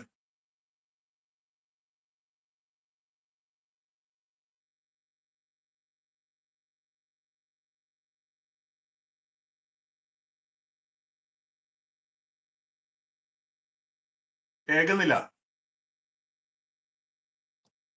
സോറി. അതിന് യേശു ഉത്തരം പറഞ്ഞത്, ആരും നിങ്ങളെ തെറ്റിക്കാതിരിപ്പാൻ സൂക്ഷിച്ചുകൊള്ളുവിൻ. ഞാൻ ക്രിസ്തു എന്ന് പറഞ്ഞ് അനേകർ എന്റെ പേരെടുത്ത് വന്ന് പലരെയും തെറ്റിക്കും.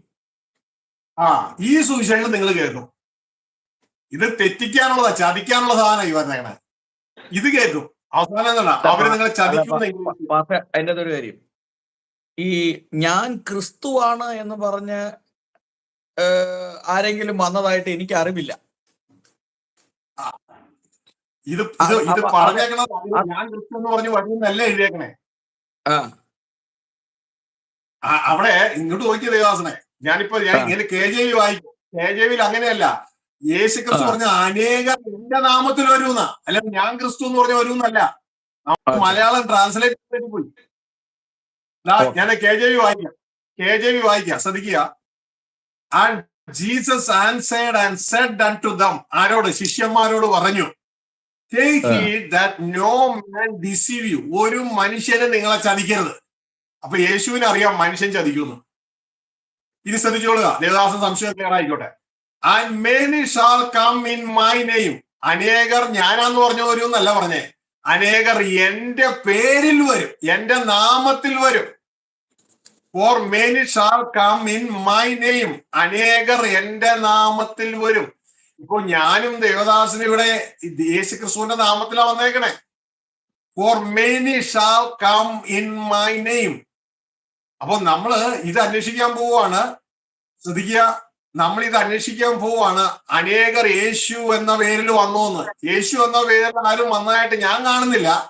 ഇനി യേശു ക്രിസ്തു ഇവിടെ പറയാണ്, for many shall come in my name, അനേകർ എന്റെ നാമത്തിൽ വരും. ഇപ്പൊ ഞാനും സാജു ബ്രദറും പ്രസംഗിക്കുന്നവരൊക്കെ എന്റെ നാമത്തിൽ വരും എന്ന് പറയുമ്പോൾ ഐ ആം ക്രൈസ്റ്റ് എന്നല്ലേ വരുന്നവര് പറയുന്നേ. സത്യമാണെന്നേ, നല്ല യേശു പറയണേ, ഐ ആം ക്രൈസ്റ്റ് എന്നാണ്. ഇത് പറയണത് ആരാ? ആരോട് പറയുന്നേ?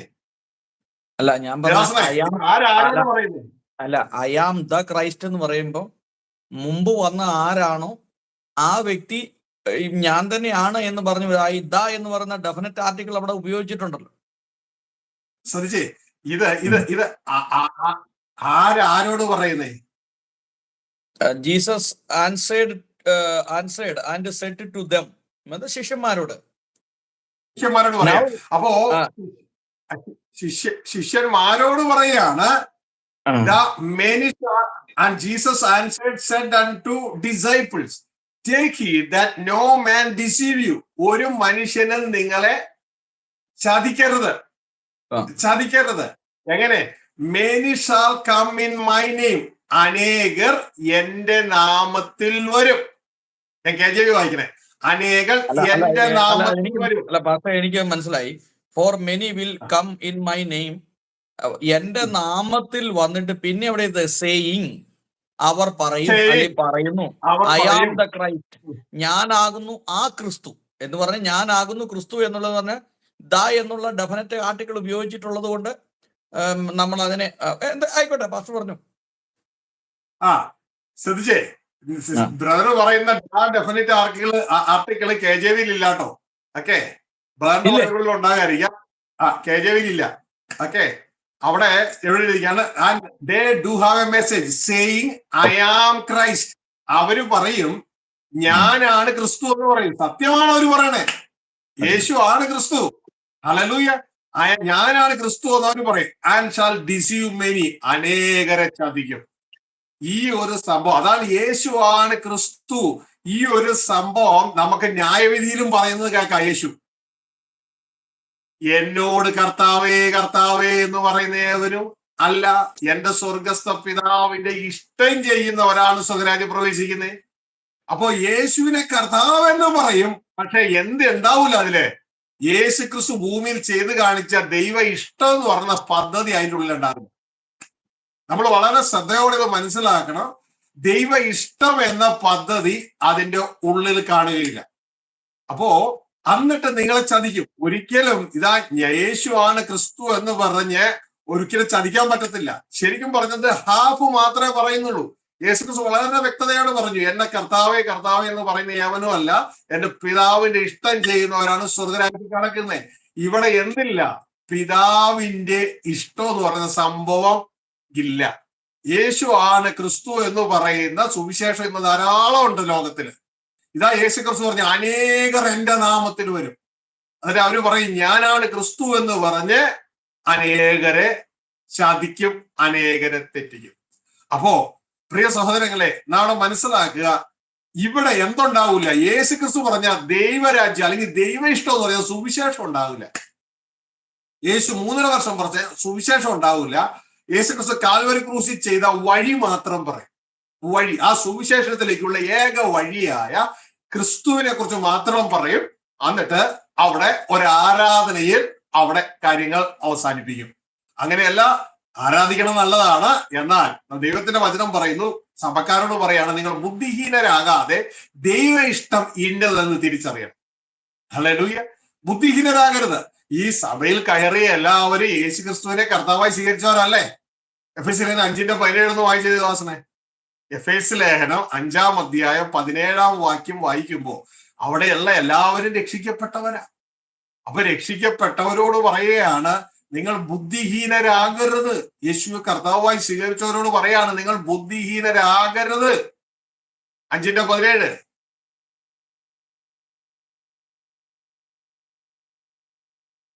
കേൾക്കുന്നില്ല ദാസനെ, കേൾക്കുന്നില്ല. ബുദ്ധിഹീനരാകാതെ കർത്താവിന്റെ ഇഷ്ടം ഇന്നതെന്ന് ഗ്രഹിച്ചുകൊള്ളുവിൻ.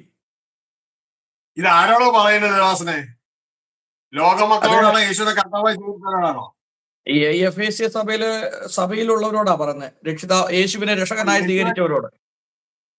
യേശുവെ രക്ഷകനായി സ്വീകരിച്ചവർക്ക് ബുദ്ധിഹീനരാകാം. എങ്ങനെ?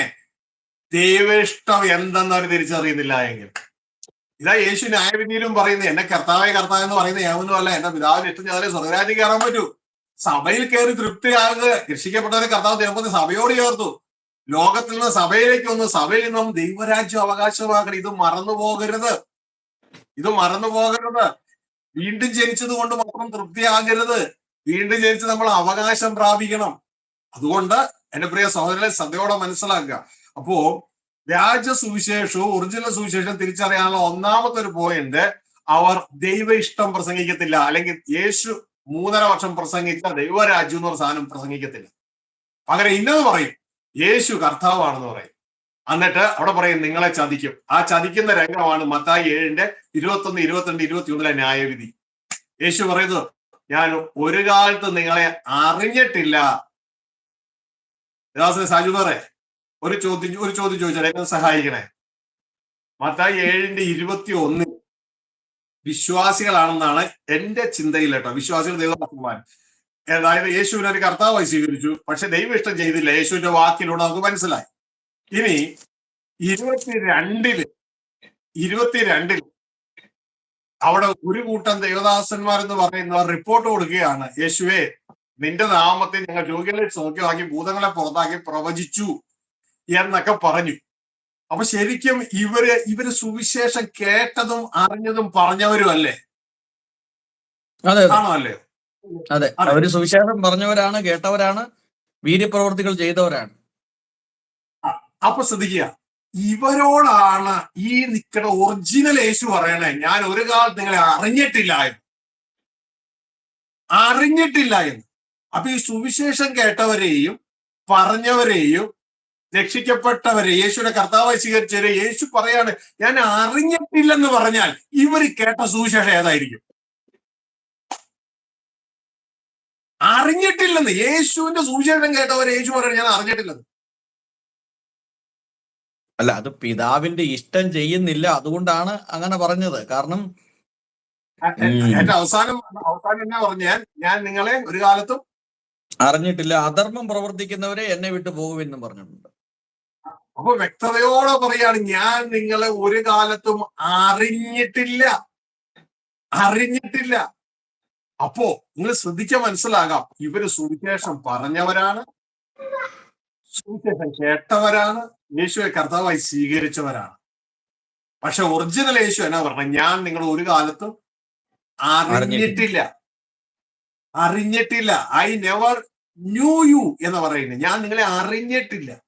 അപ്പൊ ഇവിടെ ശരിക്കും പറഞ്ഞു കഴിഞ്ഞാൽ ഒന്നില്ലെങ്കിൽ യേശു ക്രിസ്തു നുണ പറഞ്ഞതാകാം, അല്ലെങ്കിൽ ഈ പറഞ്ഞത് സത്യമാണെങ്കിൽ ഞാൻ ഒരു കാലത്തിനെ അറിയുന്നില്ലെന്നല്ല പറഞ്ഞേ, അറിഞ്ഞിട്ടില്ല. പക്ഷെ ഇവർക്ക് സുവിശേഷം അറിയാം, യേശുവിനെ അറിയാം, പക്ഷെ ഒറിജിനൽ യേശു ഇവരെ അറിഞ്ഞിട്ടില്ല. അപ്പൊ നമ്മളൊന്ന് മനസ്സിലാക്കണം, പൗലോസ് പറഞ്ഞതുപോലെ ഒരു പക്ഷേ ഇത് മറ്റൊരു സുവിശേഷമാകാൻ വഴിയില്ലേ? ഇവര് പ്രസംഗിച്ചത് മറ്റൊരു ക്രിസ്തുവിനെ ആകാൻ വഴിയില്ലേ? ഇവർക്ക് ആർക്കെങ്കിലും ദൈവരായിട്ട് കയറാൻ പറ്റിയോ? ഇതല്ലേ പൗലോസ് പറഞ്ഞേ അത് മറ്റൊരു സുവിശേഷമാണെന്ന്. അപ്പൊ നമ്മൾ ഇവിടെ ഒന്ന് ശ്രദ്ധിച്ചു നോക്കണം, ഈ സുവിശേഷം ഒറിജിനൽ ആണെങ്കിൽ ആദ്യം നമ്മുടെ ജീവിതത്തിൽ ഫലം ഉണ്ടാകും, നമ്മൾ പറയുന്നവരുടെ ജീവിതത്തിൽ ഫലം ഉണ്ടാകും. കാരണം ഇതൊരു കണക്ഷനാ. എന്റെ വീട്ടിൽ ഇലക്ട്രിസിറ്റി കിട്ടി എന്ന് പറഞ്ഞ് പബ്ലിഷ് ചെയ്യുന്നതും മുമ്പിൽ എഴുതി വെക്കുന്നതും കൊണ്ട് കാര്യമില്ല. ആ വീട് പ്രകാശിക്കും. ആ വീട്ടിൽ നിന്ന് അടുത്തൊരു വീട്ടിലേക്ക് കണക്ഷൻ കൊടുത്തു കഴിഞ്ഞാൽ അവിടെ പുറത്ത് എഴുതി വെച്ചേക്കണം ബോൺ അഗെയിൻ, ഇവിടെ ഇലക്ട്രിസിറ്റി ഉണ്ട്, അത് പുറത്ത് എഴുതി, പുറത്ത് വെള്ളമൊട്ടുപ്പല്ലല്ലോ, വെള്ള പെയിന്റും അടിച്ചു. രാത്രിയാകുമ്പോ മൊത്തം ഇരുട്ട്. ഇല്ലെന്നേ, രാത്രിയാകുമ്പോ അതും പ്രകാശിക്കുന്നേ. ഇങ്ങനെ എഴുത്തുകൊണ്ട് കാര്യമില്ല.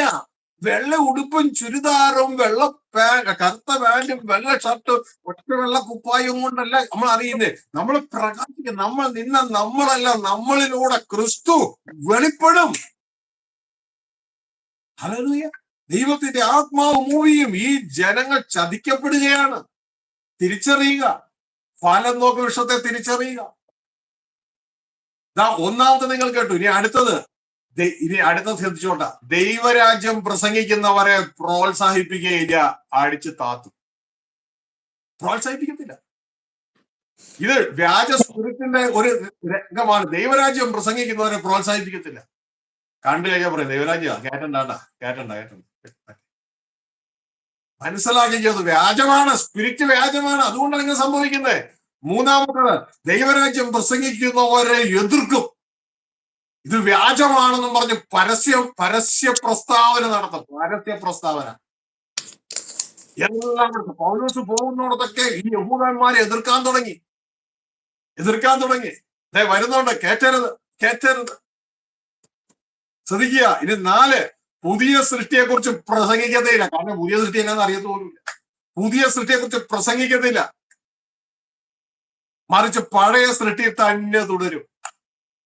ന്യായപ്രമാണവും പ്രവാചകന്മാരും പഴയ സങ്കീർത്തന വായനകളും ഒക്കെ ആയിട്ട് അങ്ങ് പോവുള്ളൂ, മുമ്പോട്ട് വരത്തില്ല.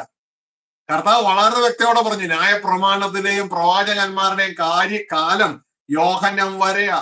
സങ്കീർത്തന പുസ്തകങ്ങളും പഴയ ഉടമ്പടി പുസ്തകങ്ങളും ഒക്കെ യേശുവിലേക്ക് വരാൻ ചൂണ്ടുകയാ. ഇനി എന്താ ചെയ്യണ്ടേ? ഇതെല്ലാം നിഴലുകളായിട്ട് കണ്ടിട്ട് പുതിയ ഉടമ്പടി പൊരുളായിട്ടെടുത്ത് അതിന് വേണം ജീവിക്കാൻ.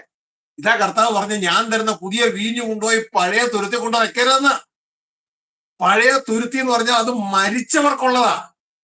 പുതിയ ഉടമ്പടിയിലെ ആ നിയമം എന്ന് പറയുന്നത് ആത്മാവിൽ ജീവനുള്ളതാ. ഒന്ന് ഡെഡ് ബോഡിക്ക്, സ്പിരിച്വൽ ഡെഡ് ബോഡി. മറ്റതങ്ങനെയല്ല, സ്പിരിച്വലി അലൈവ്. രണ്ടും വേറെയാ. പുതിയ സൃഷ്ടിയെ കുറിച്ച് വേണ്ട, പഴയത് തന്നെ ഫോക്കസ് ചെയ്തുകൊണ്ടേയിരിക്കും. ഇതുകൊണ്ടാണ് വിളിക്കുന്നത് നിങ്ങൾ ആത്മാവ് കൊണ്ട് ആരംഭിച്ചിട്ട് ജഡം കൊണ്ട് അവസാനിച്ച ബുദ്ധിയില്ലാത്തവരെ എന്ന്. ഗലാത്യലേഖനം 3:3. എന്ന് പറയുമ്പോൾ നിങ്ങൾക്ക് വിഷമം തോന്നും. വിഷമം തോന്നണം മക്കളെ, എന്നിട്ട് തിരിച്ചു വരണം, മനസ്സിലാക്കണം. ഹല്ലേലൂയ. ഇത് തിരിച്ചറിയും. ഇനിയും പുതിയ വീഞ്ഞുണ്ടോ? പുതിയ വീഞ്ഞ് എന്ന് വെച്ചാൽ പുതിയ ദൈവരാജ്യത്തിൽ ജീവിക്കുവാനുള്ള ഭക്ഷണമാണ്. പഴയ തുരുത്തിയും പഴയ വീഞ്ഞെന്ന് പറഞ്ഞാൽ ഒരു പാപിയായ ആത്മാവിൽ മരിച്ച മനുഷ്യനെ തൽക്കാലം സൂക്ഷിക്കാനുള്ള ഭക്ഷണമാണ്. അതാണ് ന്യായപ്രമാണവും പ്രവാചകന്മാർ. ഹല്ലേലൂയ. അപ്പൊ ഇവിടെ നാം ഒന്ന് തിരിച്ചറിഞ്ഞ് ഇത് മനസ്സിലാക്കി പ്രവർത്തിക്കണം. ന്യായപ്രമാണം, ദൈവത്തിന്റെ വചനം പറയുന്ന ഒരു നീതിമാന് വേണ്ടിയല്ല, അത് പാപിക്ക് വേണ്ടിയാണ്. എന്നാൽ നാം ഇന്നും അതിൽ തന്നെയാണ് ജീവിക്കുന്നതെങ്കിൽ നമുക്ക് അത് ഉപയോഗിക്കേണ്ടി വരും. എന്നാൽ പുതിയ സൃഷ്ടിയിലാണെങ്കിൽ നമുക്ക് ഉപയോഗിക്കേണ്ടത് ആത്മാവിന്റെ പ്രമാണമാണ്. ഇനി 5, പഴയ മനുഷ്യനെ ഒഴിഞ്ഞു കളഞ്ഞ് പുതിയ മനുഷ്യനെ ധരിക്കുന്നതിനെ കുറിച്ച് പറയില്ല. പഴയ മനുഷ്യനെ ഉരിഞ്ഞു കളഞ്ഞ് പുതിയ മനുഷ്യരെ ധരിക്കുന്നതിനെ കുറിച്ച് പറയില്ല. വ്യാജത്തിന്റെ ലക്ഷണങ്ങളായി പറയില്ല. ഇനി 6, ആത്മാവിന്റെ നിയമം, പരിശുദ്ധാത്മാവിൽ നിന്ന് കേൾക്കേണ്ടതിന്റെ പ്രാധാന്യം എന്നിവയെ കുറിച്ച് പഠിപ്പിക്കില്ല. ആത്മാവിന്റെ നിയമം, ഇതാണ് പുതിയ സൃഷ്ടിയുടെ നിയമം. പരിശുദ്ധാത്മാവിൽ നിന്ന് കേൾക്കേണ്ട പ്രാധാന്യം, ഇതാണ് ദൈവത്തിന്റെ വചനം പറയുന്നത്. ആത്മാവ് പറയുന്നത് ചെവിയുള്ളവൻ കേൾക്കട്ടെ. ഒരു ദൈവപുത്രൻ എന്ന് പറഞ്ഞാൽ റോമ 8:14 പറയുന്നു, ദൈവാത്മാവാൽ നയിക്കപ്പെടുന്നവരത്രേ ദൈവത്തിന്റെ മക്കൾ. ഹല്ലേലൂയ. അതിനെക്കുറിച്ച് മിണ്ടത്തില്ല. പകരം അക്ഷരങ്ങളിലാണ്. ഇനി അക്ഷരത്തിന്റെ ശുശ്രൂഷയല്ല, ആത്മാവിന്റെ ശുശ്രൂഷയാണ്. ഇത് തിരിച്ചറിയ വ്യക്തതയോടെ. ഇനി 7, കള്ള പ്രവാചകന്മാരെ കുറിച്ചോ വ്യാജ ക്രിസ്തുവിനെ കുറിച്ചോ വ്യാജ സുവിശേഷത്തെ കുറിച്ചോ പഠിപ്പിക്കില്ല. പിന്നെ എന്നാ പഠിപ്പിച്ചുകൊണ്ടിരിക്കും? മറിച്ച് അന്ത്യകാല സാഹചര്യങ്ങളായി യുദ്ധങ്ങളും ഭൂകമ്പങ്ങളും കൊണ്ട് അതിനെ മൂടുന്നു. ഇതൊന്നും പഠിപ്പിക്കത്തില്ല. യുദ്ധം ഉണ്ടാകും, ഭൂകമ്പം ഉണ്ടാകും എന്ന് പറഞ്ഞുകൊണ്ടിരിക്കും. യുദ്ധം ഉണ്ടാകട്ടെ, ഭൂകമ്പം ഉണ്ടാകട്ടെ, എന്തോ ഉണ്ടാകട്ടെ, പക്ഷേ ഞാനും നിങ്ങളും ദൈവ ഇഷ്ടം ചെയ്ത് വാഗ്ദത്തം പ്രാപിക്കുന്നില്ലെങ്കിൽ എന്നാ ഗുണം? നമുക്ക് വേണ്ടത് ക്വാളിഫിക്കേഷൻ ആണ്. നമ്മൾ ക്വാളിഫൈ ആകണം. സാഹചര്യങ്ങൾ വന്നു പോയിക്കൊണ്ടിരിക്കും. അതാ പറഞ്ഞില്ല, ഇതൊന്നും അവസാനമല്ല, ഈറ്റുനോവിന്റെ ആരംഭം മാത്രമാണ്. പക്ഷെ സൂക്ഷിക്കേണ്ട കാര്യം, കള്ളപ്രവാചകന്മാരെ സൂക്ഷിക്കണം. അവർ നമ്മളെ അടിച്ചുകൊണ്ട് പോകും. കള്ള ക്രിസ്തുക്കളെ സൂക്ഷിക്കണം. യേശു ക്രിസ്തു പറഞ്ഞ അനേക കള്ള ക്രിസ്തുക്കൾ, അതിന്റെ അർത്ഥം കള്ള ക്രിസ്തുവിനെ പ്രസന്റ് ചെയ്യണേന്നേ, ഒറിജിനൽ അല്ല. ഞാൻ വിശ്വാസം പറഞ്ഞു, അത് മറ്റൊരു യേശു. അപ്പൊ നമ്മൾ തിരിച്ചറിയുക. ഇനി 8, അവകാശത്തിനായുള്ള വിജയത്തിന്റെ പ്രാധാന്യം പ്രസംഗിക്കുകയില്ല. ദൈവത്തിന്റെ വചനം ആവർത്തിച്ച് പറയാണ്, ജയിക്കുന്നവൻ ഇത് അവകാശമാക്കും. വെളിപ്പാട് 2-ാം അധ്യായം 3-ാമത് 7 പ്രാവശ്യം കർത്താവ് പറഞ്ഞ ജയിക്കുന്നവൻ ഇത് അവകാശമാക്കും. വെളിപ്പാട് 21:7 ജയിക്കുന്നവൻ ഇത് അവകാശമാക്കും. എല്ലാ സഭക്കാരോടും പറയുന്നുണ്ട്. പക്ഷെ ഈ ജയത്തെ കുറിച്ച് മിണ്ടത് പോലുമില്ല. അവകാശത്തിനായുള്ള വിജയത്തിന്റെ പ്രാധാന്യം പ്രസംഗിക്കില്ല. അവർ വിജയത്തെ കുറിച്ച് പഠിപ്പിക്കില്ല. ആരാധിച്ചാൽ മാത്രം. എന്റെ മക്കളെ, അങ്ങനെയല്ല. ആരാധന അർഹനായ ദൈവത്തെ നാം ആരാധിക്കണം. പക്ഷേ വിജയം ആവശ്യമാണ്. ജയിക്കുന്നവനാണ് അവകാശത്തിലേക്ക് കടന്നു വരുന്നത്. എല്ലാ വീണ്ടും ജനിച്ചവരോടും വിശുദ്ധ ബൈബിളിലൂടെ ഓർപ്പിക്കുകയാണ്. ഇനി 9 ശ്രദ്ധിക്കുക. എതിർ ക്രിസ്തുവിനെ ജയിക്കേണ്ട ആവശ്യമില്ലെന്നും എതിർ ക്രിസ്തു വരുന്നതിന് മുമ്പ് സഭ എടുക്കപ്പെടുമെന്നും പഠിപ്പിച്ചുകൊണ്ടേയിരിക്കും. എന്നാൽ വിശുദ്ധ ബൈബിളിൽ വളരെ വ്യക്തതയോടെ ഇതിനെക്കുറിച്ച് പറയുന്നൊരു കാര്യം, ഇവിടെ വിശുദ്ധന്മാരുടെ, യേശു ക്രിസ്തുവിൽ വിശ്വസിക്കുന്നവരുടെ വിശുദ്ധന്മാരുടെ സഹനം കൊണ്ട് ആവശ്യം. അപ്പൊ ഇത് പഠിപ്പിച്ചുകൊണ്ടേയിരിക്കും. നമ്മൾ ശ്രദ്ധിക്കുക. നിങ്ങൾ പലതും, ഞാനും നിങ്ങളെല്ലാം പഠിച്ചതുപോലെ തന്നെ പഠിച്ചത്.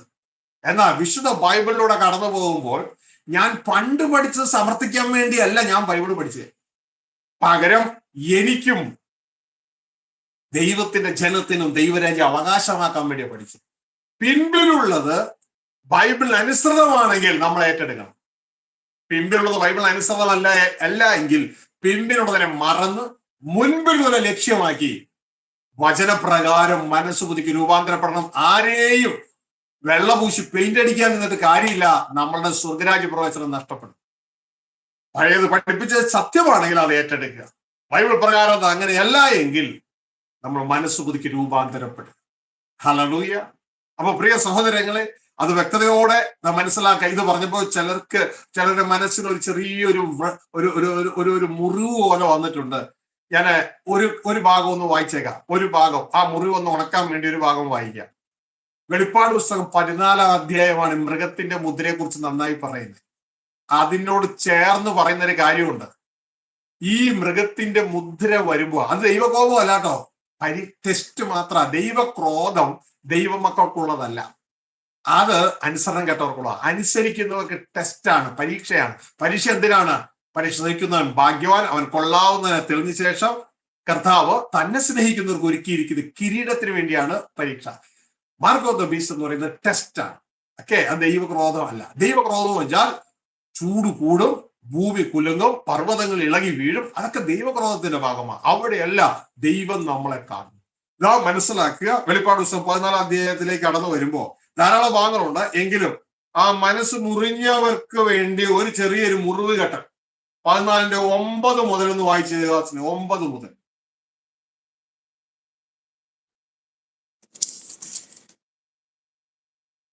മൂന്നാമത് വേറൊരു ദൂതൻ അവരുടെ പിന്നാലെ വന്ന് അത്യുച്ചത്തിൽ പറഞ്ഞത്, മൃഗത്തെയും അതിന്റെ പ്രതിമയെ നമസ്കരിച്ച് നെറ്റിയിലോ കൈമേലോ മുദ്രയേൽക്കുന്നവൻ ദൈവകോപത്തിന്റെ പാത്രത്തിൽ കലർപ്പില്ലാതെ പകർന്നിരിക്കുന്ന ദൈവക്രോധമദ്യം കുടിക്കേണ്ടി വരും. വിശുദ്ധ ദൂതന്മാർക്കും കുഞ്ഞാടിന് മുൻപാകെ അഗ്നിഗന്ധകങ്ങളിൽ ദണ്ഡനം അനുഭവിക്കേണ്ടി വരും. അവരുടെ ദണ്ഡനത്തിന്റെ പുക എന്നേക്കും പൊങ്ങും. മൃഗത്തെയും അതിന്റെ പ്രതിമയെ നമസ്കരിക്കുന്നവർക്കും അതിന്റെ പേരിന്റെ മുദ്ര ഏൽക്കുന്ന ഏവനും രാവും പകലും ഒരു സ്വസ്ഥതയും ഉണ്ടാകുകയില്ല. ദൈവകൽപ്പനയും യേശുവിലുള്ള വിശ്വാസവും കാത്തുകൊള്ളുന്ന വിശുദ്ധന്മാരുടെ സഹിഷ്ണുത കൊണ്ട് ഇവിടെ ആവശ്യം. ഞാൻ സ്വർഗത്തിൽ നിന്ന് മതി ശ്രദ്ധിച്ചേക്കുക. ഇത് മുദ്ര വരുന്ന സമയമാണ്. അവിടെ പറയാണ്, മുദ്ര എടുത്താൽ നീ തീപ്പൊയ്കയിലേക്ക് തള്ളപ്പെടും. ഇതാണ് ദൈവകോപം, ദൈവക്രോധം. മുദ്ര എടുത്താൽ. എന്നാൽ ഇവിടെ പറയാണ് അതിന്റെ 12-ാം വാക്യം, ദൈവകൽപ്പനയും യേശുവിനുള്ള വിശ്വാസവും കാത്തുകൊള്ളുന്ന വിശുദ്ധന്മാരുടെ സഹിഷ്ണുത കൊണ്ട് ഇവിടെ ആവശ്യം. അപ്പോ വിശുദ്ധന്മാരെ എവിടെ ഉണ്ട് മക്കളെ ഈ സമയത്ത്? ദൈവകൽപ്പനയും യേശുവിനുള്ള വിശ്വാസവും കാത്തുകൊള്ളുന്ന. ഇതാരാ? കള്ളുഷാപ്പിൽ നിന്ന് കള്ളു കുടിക്കുന്നവനാണോ? വ്യഭിചാരശാലയിൽ നിന്ന് വ്യഭിചാരം ചെയ്യുന്നവനാണോ? ഇതാരാ? ഇത് ദൈവകൽപ്പനയും യേശുവിനുള്ള വിശ്വാസം കാത്തുകൊള്ളുന്ന വിശുദ്ധന്മാരുടെ സഹിഷ്ണുത കൊണ്ട് എവിടെ ആവശ്യം? Mark of the beast release ചെയ്യുന്ന സമയത്ത് ആവശ്യം. മനസ്സിലായോ? ഇതെങ്ങാനും കേൾക്കാതെ അറിയാതെ എന്റെ കുഞ്ഞെ നീ അന്നങ്ങ പോയി ഈ മാർക്ക് ഓഫ് ദ ബീസ്റ്റ് വന്നു തൊട്ടടുത്ത് വന്നിരിക്കും കേട്ടോ. ശ്രദ്ധിച്ചു കേൾക്കുക. ഇതങ്ങ വന്നു, നീ കടയിൽ ചെല്ലുമ്പോ അരി മേടിക്കാൻ ചെല്ലുമ്പോ അവര് പറയാണ്, ചേട്ടാ കാർഡ് കൊടുക്കത്തില്ല, ജിപേയും ഇല്ല, കൈപ്പേയേ ഉള്ളു, കൈന്ന് കാണിച്ചു തരും. കൈ കാണിക്കാൻ തന്നെ കയ്യിൽ മുദ്രയില്ല. എന്നാ ചേട്ടാ പോയി മുദ്ര എടുത്തിട്ട് വാ, 500-ന്റെയും 1000-ന്റെയും ക്യാൻസൽ ചെയ്തതുപോലെ മുദ്ര എടുത്തിട്ട് വരാൻ പറയും. മുദ്ര എടുക്കാൻ പോയി കഴിഞ്ഞാൽ പ്രിയ സഹോദരങ്ങളെ എന്നാ പറ്റി? ദൈവക്രോധത്തിൽ വീഴും. അവിടെയാണ് ദൈവക്രോധം. അങ്ങനെ മുദ്രയില്ലെങ്കിൽ വാങ്ങാനും വിൽക്കാനും പറ്റൂല. വമ്പൻ ചതിയ. ഇതുകൊണ്ടാണ് 2 തെസ്സലോനിക്കർ 2-ാം അധ്യായത്തിൽ ഒരു വ്യാഖ്യാനം കൂടാതെ 1 മുതൽ 3 വരെ പറയുമ്പോൾ വ്യാഖ്യാനത്തിൽ പറയുന്നത്, കർത്താവ് ഒന്ന് സഭയെ ചേർക്കും. ആ ചേർക്കുന്നതിന് മുമ്പ് ആദ്യമേ വിശ്വാസത്യാഗം സംഭവിക്കുകയും നാശയോഗ്യന് അധർമ്മമൂർത്തിയുമായവൻ വെളിപ്പെടുകയും വേണം. അതായത് ആന്റിക്രൈസ്റ്റ് വെളിപ്പെടണം. അവൻ വന്നിട്ടാണ് ഈ പദ്ധതിയൊക്കെ ഉണ്ടാക്കണേ. മനസ്സിലായി? ദൈവം അനുവദിച്ചിട്ടാണ് ഇത് വരുന്നത്. എന്തിനാ അനുവദിച്ചേ? ദൈവത്തിന് നമ്മളെ ടെസ്റ്റ് ചെയ്യണം. ഏവനീ പറഞ്ഞു നന്മ തിന്മകളെ കുറിച്ചുള്ള അറിവിന്റെ വൃക്ഷത്തിന്റെ ഫലം നീ തിന്നരുതെന്ന്. ഇവിടെ നമ്മളോട് പറഞ്ഞു. എന്നിട്ട് സർപ്പത്തെ ഏദനിൽ അനുവദിച്ചു. എന്തിനാണ്? നന്മ തിന്മകളെ കുറിച്ച് അതിന്റെ ഫലം തിന്നാൻ വേണ്ടി. മനുഷ്യൻ ദൈവത്തെ അനുസരിക്കൂല്ലെന്ന് അറിയാൻ വേണ്ടിയാണ്. ഇവിടെ അങ്ങനെയാ. ഇവിടെ ഇതാ ആന്റി ക്രൈസ്റ്റിനെ അനുവദിച്ചു. എന്തിനാണ്? Mark of the beast release ചെയ്യാൻ. എന്നിട്ട് നമ്മളോട് പറഞ്ഞു നന്മ തിന്മകളെ കുറിച്ച് അതിന്റെ വൃക്ഷത്തിന്റെ ഫലം തിന്നരുതെന്നല്ല പറഞ്ഞേ, നമ്മളോട് പറഞ്ഞു ഈ മുദ്ര എടുക്കരുത്. അപ്പൊ എന്റെ പ്രിയ കുഞ്ഞുങ്ങളെ, ഇത് ദൈവം നമ്മളെ ടെസ്റ്റ് ചെയ്യാൻ, നാം ദൈവത്തെ അനുസരിക്കുകയോ ഇല്ലയോ എന്ന് എപ്പോഴും മനസ്സിലാക്കിക്കൊള്ളണം. ദൈവരാജ്യത്തിന്റെ ഒരു പ്രത്യേകതയാണ് ആദ്യം നമ്മളെ പരീക്ഷിക്കണം. കൊള്ളാവുന്നവനായി തെളിഞ്ഞാൽ നാം ശുശ്രൂഷ ഏൽക്കണം. അപ്പൊ ഇത് വളരെ വ്യക്തതയാണ്. ഇതെല്ലാം മനസ്സിലാക്കിക്കൊള്ളണം. ദൈവത്തിന്റെ ഒരു പ്രത്യേകതയാണ് ആദ്യം നമ്മളെ പരീക്ഷിക്കണം. കൊള്ളാവുന്നതിനായി തെളിഞ്ഞാൽ ശുശ്രൂഷ ഏൽക്കണം. ഇതാ 1 തിമോത്തി 3:10 നമ്മൾ വരുമ്പോ നമുക്ക് അവിടെ കാണാൻ കഴിയും. ഈ സിസ്റ്റം ഒരു ദൈവദാസനും ദൈവമക്കളും മറക്കരുത്. ദൈവത്തിന്റെ ഒരു സിസ്റ്റമാണ്. ദൈവം എന്തുകൊണ്ടാണ് നമ്മളെ ടെസ്റ്റ് ചെയ്യുന്നത്, പരീക്ഷിക്കുന്നത്? 1 തിമോത്തി 3:10 യാക്കോബ് 1:12 പറയുന്നു. 1 തിമോത്തി 3:10 എടുത്താണ് ദിവസം. യാക്കോബ് 1:12 പറയാണ്, പരീക്ഷ സഹിക്കുന്ന മനുഷ്യൻ ഭാഗ്യവാൻ, അവൻ കൊള്ളാവുന്നവനായി തെളിഞ്ഞ ശേഷം ദൈവം തന്നെ സ്നേഹിക്കുന്നവർക്ക് ഒരുക്കുന്ന കിരീടം കൊടുക്കുന്നു. എന്താണ് ദൈവം എല്ലാവരെയും പരീക്ഷിക്കുന്നത്? പരീക്ഷിച്ചിട്ടേ ദൈവം കൊടുക്കൂ. അതാണ് ദൈവത്തിന്റെ രീതി. വായിച്ച് 1 തിമോത്തി 3:10.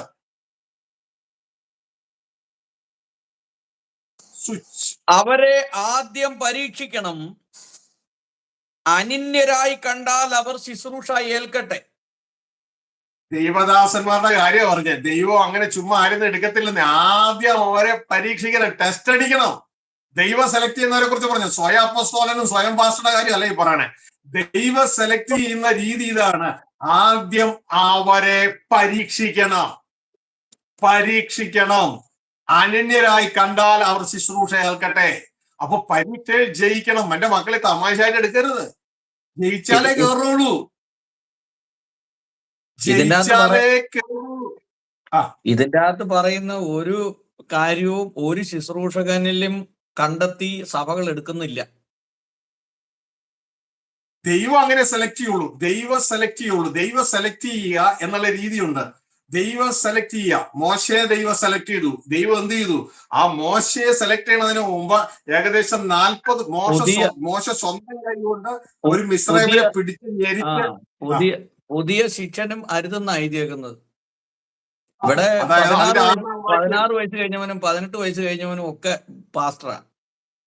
ഇതിപ്പോ അത് സ്വയം പാസ്റ്ററാണ്, ദൈവം അംഗീകരിച്ചവരല്ല. ഇത് ദൈവം അംഗീകരിച്ചാൽ അവർക്ക് ദൈവം തന്റെ വചനം കൊടുക്കും. അവരുടെ ശുശ്രൂഷ കാണുമ്പോൾ അറിയാം, ആരുടെയും കോപ്പിയടിയല്ല, സൈക്കോളജിക്കൽ എഫക്റ്റ് അല്ല. അവരെ റിയൽ ആയിട്ട് അവരിലൂടെ ദൈവത്തിന്റെ ആത്മാവ് വ്യാപരിക്കുകയും ചെയ്യും. അപ്പോൾ പറയാൻ ആദ്യം അവരെ പരീക്ഷിക്കണം, കൊള്ളാവുന്നവരായി തെളിഞ്ഞാൽ ശുശ്രൂഷ ആൽക്കട്ടെ. ഇത് തന്നെയാ ദൈവം ചെയ്യുന്നേ. നീ അല്പത്തിൽ വിശ്വസ്തനായിരുന്നു, ഈ ലോക ജീവിതത്തിൽ നമുക്ക് അല്പം തരും. ആ അല്പത്തിൽ വിശ്വസ്തനായ ദൈവം യഥാർത്ഥ ജീവിതം നമുക്ക് തുടങ്ങാൻ പോകുന്നതേ ഉള്ളൂ. അവിടെ നമ്മൾ അധികത്തിന് വിചാരകനാക്കും. അതുകൊണ്ട് എന്റെ പ്രിയ കുഞ്ഞുങ്ങളെ, ഉൽപ്പത്തിയിൽ ദൈവം ഇത് ഏവനിൽ പിശാചിനെ അനുവദിച്ചു. അതേ പിശാചിനെ ഇതാ പുതിയ ഉടമ്പടി സഭയുടെ ഈ അന്ത്യകാലഘട്ടത്തിൽ ആന്റിക്രൈസ്റ്റ് രൂപത്തിൽ ദ മാർക്ക് ഓഫ് ദ ബീസ്റ്റുമായിട്ട് ഇവിടെ അനുവദിക്കും. അത് ദൈവക്രോധമല്ല, ദൈവത്തിന്റെ ടെസ്റ്റാണ്. അത് ഉൽപ്പത്തിയിൽ കയറിയ ആ പഴയ പാമ്പ് ഇതാ ആന്റിക്രൈസ്റ്റിന്റെ രൂപത്തിൽ കടന്നു വരികയും ടെസ്റ്റ് എടുക്കുകയും ചെയ്യും. അതുകൊണ്ട് ചതിക്കപ്പെടരുത്. എനിക്ക് ഒരു ദേവദാസന്മാരോടും വിരോധമില്ല, ഞാൻ ആർക്കും എതിരുമല്ല. എന്റെ ഒരൊറ്റ ആഗ്രഹം എന്ന് പറയുന്നത് ദൈവജനം ചതിക്കപ്പെടരുത്. പിശാചിനാലും അവന്റെ പ്രവാചകന്മാരിനാലും ദൈവജനം ചതിക്കപ്പെടരുത് എന്നുള്ളൊരൊറ്റ ആഗ്രഹമാണ്. യഥാർത്ഥത്തിൽ നിങ്ങൾ പുതിയ സൃഷ്ടിയെക്കുറിച്ചൊന്ന് അറിഞ്ഞിരുന്നെങ്കിൽ ഞാൻ ആഗ്രഹിച്ചു. കാരണം ദൈവത്തിന്റെ വചനം പറയുന്നു, ഇനി പഴയ സൃഷ്ടിയുടെ മേളിലുള്ള അഗ്രചർമ്മവും പരിച്ഛേദനവും അല്ല, പുതിയ സൃഷ്ടി എത്രയേ കാര്യം. അപ്പൊ ഈ പുതിയ സൃഷ്ടിയെ കുറിച്ച് നാം അറിഞ്ഞിരിക്കണം. അറിഞ്ഞില്ല എങ്കിൽ നമുക്ക് വലിയ നഷ്ടമാണ്. അപ്പൊ ഈ പറഞ്ഞത് ആ മുറിവ് ഒന്ന് ഉണക്കാൻ വേണ്ടി മാത്രം പറഞ്ഞതേ ഉള്ളൂ. ഈ വചനം വായിച്ച 2 തെസ്സലോനിയൻസ് 2-ാം അധ്യായം 1, 2, 3 കൂടി വായിക്കുമ്പോൾ നിങ്ങൾക്ക് ഒരുവിധം ക്ലിയർ ആകും. അവിടെ എഴുതിയിരിക്കുകയാണ്, യേശുവിന്റെ വരവിനെ കുറിച്ച് എഴുതിയിരിക്കണേ. ഇനി സഹോദരന്മാരെ, നമ്മുടെ കർത്താവായ യേശു ക്രിസ്തുവിന്റെ പ്രത്യക്ഷതയും, അതായത് യേശു പ്രത്യക്ഷമാകാൻ പോകുന്നു, അവന്റെ അടുക്കലേക്കുള്ള നമ്മുടെ സമാഗമനവും സംബന്ധിച്ച് നമ്മൾ യേശുവിന്റെ അടുക്കലേക്ക് എടുക്കപ്പെടുന്നു. ഇതിന്റെ പേരാണ് നമ്മൾ സാധാരണ പറയുന്ന റാപ്ചർ, അല്ലെ? എടുക്കപ്പെടുന്നു. ഇതിനെ സംബന്ധിച്ച് ഞങ്ങൾ നിങ്ങളോട് അപേക്ഷിക്കുന്നത്, അതിന്റെ 3-ാം വാക്യം, ആരും ഏത് വിധേനയും നിങ്ങളെ ചതിക്കരുത്. ചതിയാണ്, ചതിക്കരുത്. ആദ്യമേ വിശ്വാസത്യാഗം സംഭവിക്കുകയും. എന്തിന്റെ ആദ്യമേ? 1-ാം വാക്യത്തിൽ പറയുന്നതിന്റെ സംഭവത്തിന്റെ ആദ്യമേ. യേശു ക്രിസ്തു വന്ന് തന്റെ സഭയെ ചേർക്കുന്നതിന്റെ ആദ്യമേ വിശ്വാസത്യാഗം സംഭവിക്കുക. അതായത് വിശ്വാസമുള്ള താഴെ പോകുന്നു. വിശ്വാസത്യാഗം സംഭവിക്കുകയും നാശയോഗ്യനും അധർമ്മമൂർത്തിയുമായ വെളിപ്പെടുകയും വേണം. ക്ലിയർ ആയാലും ഇതിന് വ്യാഖ്യാനം ഒന്നും വേണ്ട കേട്ടോ, വ്യാഖ്യാനം ഒന്നും വേണ്ട. പ്ലെയിൻ ആയിട്ടുള്ള ലാംഗ്വേജാ. ഇനി താഴെ പറയുന്ന കാര്യങ്ങൾ തടുക്കുന്ന വഴിയിൽ നിന്ന് മാറിപ്പോണമെന്നും പറഞ്ഞുകൊണ്ട് ഇതിനെ വ്യാഖ്യാനിച്ച് ഈ വ്യാഖ്യാനം വേണ്ടാത്ത വചനത്തെ വെട്ടിക്കളയരുത്. അങ്ങനെയെങ്കിൽ നാശത്തിലേക്ക് പോകാൻ യോഗ്യരായി നമ്മളെ തന്നെ പ്രഖ്യാപിക്കുക. അപ്പൊ ഈ 2 വചനങ്ങൾ നിങ്ങൾ ഓർപ്പിക്കുകയാണ്. ദൈവം നിങ്ങളെ സഹായിക്കട്ടെ. അപ്പോ വ്യാജ സുവിശേഷത്തിന്റെ ചില എങ്ങനെ കണ്ടുപിടിക്കാമെന്ന് നിങ്ങളെ ചിലത് അറിയിക്കുകയാണ്. ഇനി അടുത്തത് 10, മൃഗത്തിന്റെ മുദ്രയെക്കുറിച്ചും അതിനെ മറികടക്കാനുള്ള ദൈവത്തിന്റെ രൂപരേഖകളെ കുറിച്ചും മുന്നറിയിപ്പ് നൽകില്ല. മൃഗത്തിന്റെ മുദ്രയെക്കുറിച്ചും തന്നെ പറയുന്നില്ല, പിന്നെ എങ്ങനെയാണ്? മൃഗത്തിന്റെ മുദ്രയെക്കുറിച്ചും അതിനെ മറികടക്കാനുള്ള ദൈവത്തിന്റെ രൂപരേഖകളെ കുറിച്ചും മുന്നറിയിപ്പ് കൊടുക്കത്തില്ല. രാജ്യസുവിശേഷത്തിൽ അതൊന്നും മിണ്ടത്തില്ല. 11, പിതാവിൽ എത്തിച്ചേരുക എന്ന ക്രിസ്തീയ ലക്ഷ്യം പ്രസംഗിക്കത്തില്ല, ഗോള് പ്രസംഗിക്കത്തില്ല. യേശു പറഞ്ഞു, വഴിയും സത്യവും ജീവനും ഞാനാവുന്ന എന്നിലൂടെ അല്ലാതെ ആരും പിതാവിൽ എത്തിച്ചേരുന്നില്ല. ഒരു ക്രിസ്തീയ ജീവിതത്തിന്റെ ഗോൾ അതാണ്, ലക്ഷ്യം അതാണ്. നാം ഇനി എഫെസ്യർ 2:18-19 പറയുന്നു, നാം ഇനി അന്യരും പരദേശികളും എല്ലാ വിശുദ്ധന്മാരുടെ സഹപൗരന്മാരും സ്വർഗീയ ഭവനക്കാരും അത്രേ. അങ്ങനെ ഏകാത്മാവിനാൽ നമുക്ക് ക്രിസ്തു മുഖാന്തരം പിതാവിങ്കലേക്ക് പ്രവേശനമുണ്ട്. അതാണ് നമ്മുടെ ലക്ഷ്യം. അപ്പൊ ഇതൊന്നും മിണ്ടത്തില്ല, പിതാവിങ്കലേക്കുള്ള കാര്യം പറയത്തില്ല. നല്ലൊരു പങ്കും കാണുന്നത് പിതാവിനെ അങ്ങ് മറച്ചു കളയും, ലക്ഷ്യത്തെ അങ്ങ് മറച്ചു കളയും. ഒറിജിനൽ യേശു ലക്ഷ്യത്തെ മറക്കുകയല്ല, തന്നിലൂടെ മനുഷ്യരെ പിതാവിങ്കിൽ എത്തിക്കുകയാണ് ചെയ്യുന്നത്, തന്നെ കൊണ്ട് പിതാവിനെ മറക്കുകയല്ല. അപ്പോൾ ശ്രദ്ധിച്ചോളണം, ഡ്യൂപ്ലിക്കേറ്റ് യേശു ആണെങ്കിൽ തന്നെ കൊണ്ട് പിതാവിനെ മറയ്ക്കും. ഒറിജിനൽ യേശു തന്നിലൂടെ ജനത്തെ പിതാവിങ്കൽ എത്തിക്കും. ഇതാ യേശു പറയുന്നത്, പിതാവേ ഞാനും പിതാവ് ഒന്നായിരിക്കുന്നത് പോലെ ഇവർ നമ്മിൽ ഒന്നായി തീരണം. ഇതാണ് ആ ലക്ഷ്യം. മനസ്സിലാവുന്നുണ്ടോ? അല്ലാണ്ട് പിതാവിനെ ഒഴിവാക്കി വരുന്ന ക്രിസ്തു അല്ല ബൈബിളിലെ ക്രിസ്തു. പിതാവിന്റെ അടുക്കലേക്ക് നമ്മളെ എത്തിക്കുന്ന യേശുവാണ്. ഇതാണ് യേശു ക്രിസ്തുവിനെ കുറിച്ച് പറയുന്നത്. വെളിപ്പാട് പുസ്തകത്തിൽ കറക്റ്റ് ആയിട്ട് പറയുകയാണ്, അവർ സർവ്വഗോത്രത്തിലും സർവവംശത്തിലും ഉള്ളവരെ ദൈവത്തിനായി വിലയ്ക്ക് വാങ്ങി. മനസ്സിലാവുന്നുണ്ടോ? അപ്പനായി വിലയ്ക്ക് വാങ്ങിയെന്ന്. ഈ വിലയ്ക്ക് വാങ്ങിയവരെ കൊടുക്കണ്ടേ? ഒരിടത്ത് പോയി, നീ ഭൂമിയിൽ പോയി ഇന്നവരെയൊക്കെ വിലയ്ക്ക് വാങ്ങി എനിക്ക് ഉണ്ടത്താന്ന് പറഞ്ഞു വിട്ടു. യേശു ക്രിസ്തു ഇവിടെ വന്നു, വിലയ്ക്ക് വാങ്ങി, തന്റെ രക്തത്താൽ അവരെ വിലയ്ക്ക് വാങ്ങി. വിലയ്ക്ക് വാങ്ങിയിട്ട് ഇവരൊക്കെ സ്വന്തം രാജ്യക്കാരാണ്. ഈ സ്വന്തം രാജ്യക്കാരെയൊക്കെ അവസാനം ആരാക്കി മാറ്റണം? ദൈവരാജ്യക്കാരാക്കി മാറ്റണം. അതിന് യേശു പറഞ്ഞു, എന്നെ അനുഗമിക്കുക. അങ്ങനെ യേശുവിനെ അനുഗമിക്കുന്നവർ അവരിന് സ്വന്തം രാജ്യമല്ല, അവർ ഉള്ളിൽ ദൈവരാജ്യമായി, ദൈവമാണ് അവരുള്ളിൽ ജീവിക്കുന്നത്. അതിലേക്കായപ്പോ ഈ രാജ്യം അവസാനം പിതാവിങ്കൽ ഏൽപ്പിച്ചിട്ട്, ഈ രാജ്യം അവസാനം ഏൽപ്പിക്കുക. കാരണം ഈ രാജ്യം എന്ന് പറഞ്ഞാൽ ആരാ? ഞാനും സാജു ബ്രദറൊക്കെ ഈ രാജ്യം. ഇന്ന് നാം നമ്മുടെ സ്വന്തം രാജ്യമാണെങ്കിൽ യേശുവിനെ അനുഗമിക്കുമ്പോൾ നാം ദൈവരാജ്യമായി മാറും. നമ്മളെ പിതാവിങ്കൽ ഏൽപ്പിക്കും. എന്നിട്ട് അവിടെ എഴുതിയിരിക്കുന്നു, 1 കൊരിന്ത്യർ 15 എഴുതിയിരിക്കുകയാണ്, ദൈവം സകലത്തിലും സകലതുമാകേണ്ടത് പുത്രൻ താനും ആ പിതാവിന് കീഴടങ്ങി ഇരിക്കാം. ഹല്ലേലൂയ. ഇതൊക്കെ ഒഴിവാക്കിക്കൊണ്ടൊരു ക്രിസ്തീയ വിശ്വാസം നമ്മൾ പണ്ട് കാലത്ത് പടുതുയർത്തിയായിരുന്നു. എന്നാൽ ബൈബിളിലെ ഒരു വാക്കും ഒഴിവാക്കാനുള്ളതല്ല. നമ്മൾ മനസ്സിലാക്കുക, അവസാനം നാം ക്രിസ്തുവിൽ ദൈവഭവനത്തിലെ അവകാശികളായി തീരും. അങ്ങനെ ക്രിസ്തുവിന്റെ സഹോദരങ്ങളായും ക്രിസ്തുവിന്റെ കൂട്ടവകാശികളായും ഞാനും നിങ്ങളും മാറും. ഇതൊക്കെ ബൈബിളിൽ ഉള്ളത്. ഒഴിവാക്കിയ ഒരു ക്രിസ്തീയ ജീവിതം ഉണ്ടാക്കാനല്ല. ഇതൊന്നും വ്യാജ സുവിശേഷത്തിൽ ഉണ്ടാകത്തില്ല, ഈ പറഞ്ഞതൊന്നും. എന്റെ പ്രിയ കുഞ്ഞുങ്ങളെ, ഞാൻ ഈ പറയുന്ന ബൈബിളിൽ ഇല്ല എങ്കിൽ ദേവദാസന്മാരെ നിങ്ങൾക്ക് എന്നെ അടിക്കാം. ഹല്ലേലൂയ. ഏതെങ്കിലും ആള് പറഞ്ഞു അടിച്ചോളാനായിട്ട്. ഇതൊക്കെ ബൈബിളിൽ ആ സിറ്റീസ് ഉള്ളതാണ്. ഇതൊക്കെ ഒഴിവാക്കിയിട്ട് ഒരു സുവിശേഷം ഉണ്ടാക്കി വെച്ചിരിക്കുക. എന്നിട്ട് ഇത് സഭയ്ക്ക് കൊടുത്തിരിക്കുക. ഇത് എന്റെ കടയിൽ, ഞാൻ ഗൾഫിൽ നിന്ന് സംഘോട് സംസാരിക്കുന്നത്, ഇത് കടയിൽ ഡൂപ്പോണ്ട് ഗ്യാസ് കൊടുത്തതുപോലെയായി. American DuPont gas, air condition ഉപയോഗിക്കുന്ന വണ്ടികളുടെ എയർ കണ്ടീഷൻ ഉപയോഗിക്കുന്ന ഡൂപ്പോണ്ട് ഗ്യാസ്. ഈ ഗ്യാസ് ഇവിടെ നിന്ന് കൊടുത്ത സമയം, ഞങ്ങളുടെ കടയിൽ നിന്ന് ഞങ്ങൾ കൊടുക്കുന്ന സമയത്ത് ഈ കടക്കാർക്ക്, അത് എയർ കണ്ടീഷൻ റിപ്പയർ ചെയ്യുന്ന വർക്ക്ഷോപ്പുകൾക്ക് ഞങ്ങൾ കൊടുക്കുന്നത്. അവിടെ കൂടെ കൊടുക്കുമ്പോൾ ഇവർക്ക് ആർക്കും അത് വേണ്ട, ഒറിജിനൽ ഗ്യാസ് വേണ്ട. ഇത് ഒറിജിനൽ സുവിശേഷം ജനത്തിന് വേണ്ടെന്നേ അവര് പറയണത്. എന്താ ഷാജി ഈ കാണിക്കണേ? നിങ്ങൾ പറയണ ഇതിന് 500 ദിർഹമെന്ന്, ഞങ്ങൾക്ക് 250 ദിർഹത്തിന് ഒറിജിനൽ ഡൂപ്പുണ്ട് ഇവിടെ കിട്ടിയിട്ടുണ്ടെന്നേ. ഒറിജിനൽ ഡൂപ്പുണ്ട്. ഷാജി എന്ത് സുവിശേഷം ഈ പറയണ ഷാജി? ഞങ്ങൾക്ക് സുവിശേഷം സൗജന്യമായിട്ട് കിട്ടിയിട്ടുണ്ട് ഇവിടെ. അങ്ങനെ ഒറിജിനൽ ഡൂപ്പ് കൊണ്ട് ഗ്യാസ് കൊടുത്താൽ ഞാൻ കൺഫ്യൂഷനായി. എന്റെ ഡ്രൈവർ അവിടെ കൊടുത്ത ആള് പറഞ്ഞു, സാറേ എന്തായി കാണിക്കണം, 500 രൂപ ഇത്രയൊന്നും വിലയില്ല സാറേ, ഇതിന് വേറെ 250 രൂപ വിലയുള്ളൂ, കടക്കാര് പറഞ്ഞു. നമ്മുടെ കവറിനെക്കാളും നല്ല ഒന്നാം തരം കവർ അമേരിക്കയുടെ ബാനർ അല്ല സോറി ഫ്ലാഗ് പ്രിന്റ് ചെയ്ത കവർ കൊണ്ട് ഡൂപ്പ് കൊണ്ട് ഗ്യാസ് അവർ കാണിച്ചു തന്നു. വേറെ 250 രൂപ കിട്ടി. ഞാൻ ഉടനെ കമ്പനിക്കാരെ വിളിച്ചു, കമ്പനിക്കാരെ നിങ്ങൾ എന്തോ ഈ കാണിക്കണേ? ഞങ്ങൾക്ക് 450 രൂപ 420 രൂപ എങ്ങാണ്ട് തന്നിട്ട് ഗ്രഹത്തിന് തന്നിട്ട് നിങ്ങൾ ഇവർക്ക് ഇത് 250 ഡയറക്റ്റ് കൊടുത്ത് എങ്ങനെ ശരിയാണ്? അവര് അതിന്റെ ഡീറ്റെയിൽ ഞങ്ങളോട് ചോദിച്ചു. ഞങ്ങളത് പറഞ്ഞപ്പോ അവര് പറഞ്ഞു ഇത് ഒറിജിനൽ അല്ല, ഇത് ഒറിജിനൽ ഡൂപ്പോണ്ട് ഗ്യാസ് അല്ല, ഏകദേശം 13 ഗ്യാസ് അല്ല, ഇത് ഡ്യൂപ്ലിക്കേറ്റ് ആണ്, ഒറിജിനലിന്റെ രൂപത്തിൽ വന്നിരിക്കുകയാണ്. ഇത് കടക്കാർ ഉപയോഗിച്ച് അവര് സന്തോഷിച്ചിരിക്കുക, വില കുറഞ്ഞ ഗ്യാസ് കിട്ടിയിട്ട് അവരെ വണ്ടിക്ക് അടിച്ച് അവരത് സന്തോഷിച്ചിരിക്കുക. ഒറിജിനലിന്റെ ഗുണമൊന്നും ഇല്ലെന്നേ ഉള്ളൂ. ഇങ്ങനെ ഇരിക്കുമ്പോഴാണ് ഷാജി കമ്പനിയുടെ ഒറിജിനലും കൊണ്ട് ചെല്ലുന്നേ. ആ ഡൂപ്പോണ്ട് ഗ്യാസിനെ അന്ന് ജനത്തിന് വേണ്ടെന്നേ. ഇന്ന് യേശു പ്രസംഗിച്ച ദൈവരാജ്യ സുവിശേഷം ജനത്തിന് വേണ്ട. പകരം യേശുവിനെ കർത്താവായി സ്വീകരിച്ചുകൊണ്ട് യേശുവിനെ സ്തുതിക്കുന്ന ഒരു സുവിശേഷമുണ്ട്. അതിനാവുമ്പോ യേശുവിനെ അനുഗമിക്കേണ്ട, കുരിശെടുക്കേണ്ട, സ്വയത്തെ ത്യജിക്കേണ്ട, ജയിക്കേണ്ട, അവകാശം പ്രാപിക്കേണ്ട, യേശുവോട് പഠിക്കേണ്ട, ആത്മാവ് പറയുന്ന ചെവിയുള്ളവൻ കേൾക്കണ്ട. ഇതൊന്നുമില്ലെന്നേ അതിന്റെ ഉള്ളില്. എന്തൊരു സുഖം! യേശുക്രിസ്തു പറഞ്ഞു, ഇതാ തന്റെ ക്രൂശെടുത്ത് എന്റെ പിന്നാലെ വരാത്തവൻ എനിക്ക് യോഗ്യതയുള്ളവനല്ല. എന്റെ മുഖമേറ്റി എന്നോട് പഠിച്ചാൽ നിന്റെ സോളിന് ആശ്വാസം കിട്ടും, അല്ലെങ്കിൽ കിട്ടൂല, നീ തോറ്റുപോകും. ഞാൻ ജയിച്ചതുപോലെ നീയും ജയിച്ചാൽ എന്നോട് കൂടെ എന്റെ സിംഹാസനത്തിൽ ഇരിക്കുക. ജയമൊന്നും ഒരു സംഭവമേ അതില്ല. ഇത് മതി ജനത്തിന്. ഇതാ നേരത്തെ നമ്മൾ കേട്ടത്, അവർ തങ്ങളുടെ കർണരസമാകുമാറ് തങ്ങളുടെ ഇഷ്ടത്തിന് ഉപദേശകന്മാരെ പെരുക്കുന്ന കാലം വരുന്നു. ആ കാലമാണ് ഈ കാലം. അതുകൊണ്ട് എന്റെ പ്രിയ കുഞ്ഞുങ്ങളെ ശ്രദ്ധിച്ചാൽ അവനവന് നല്ലത്.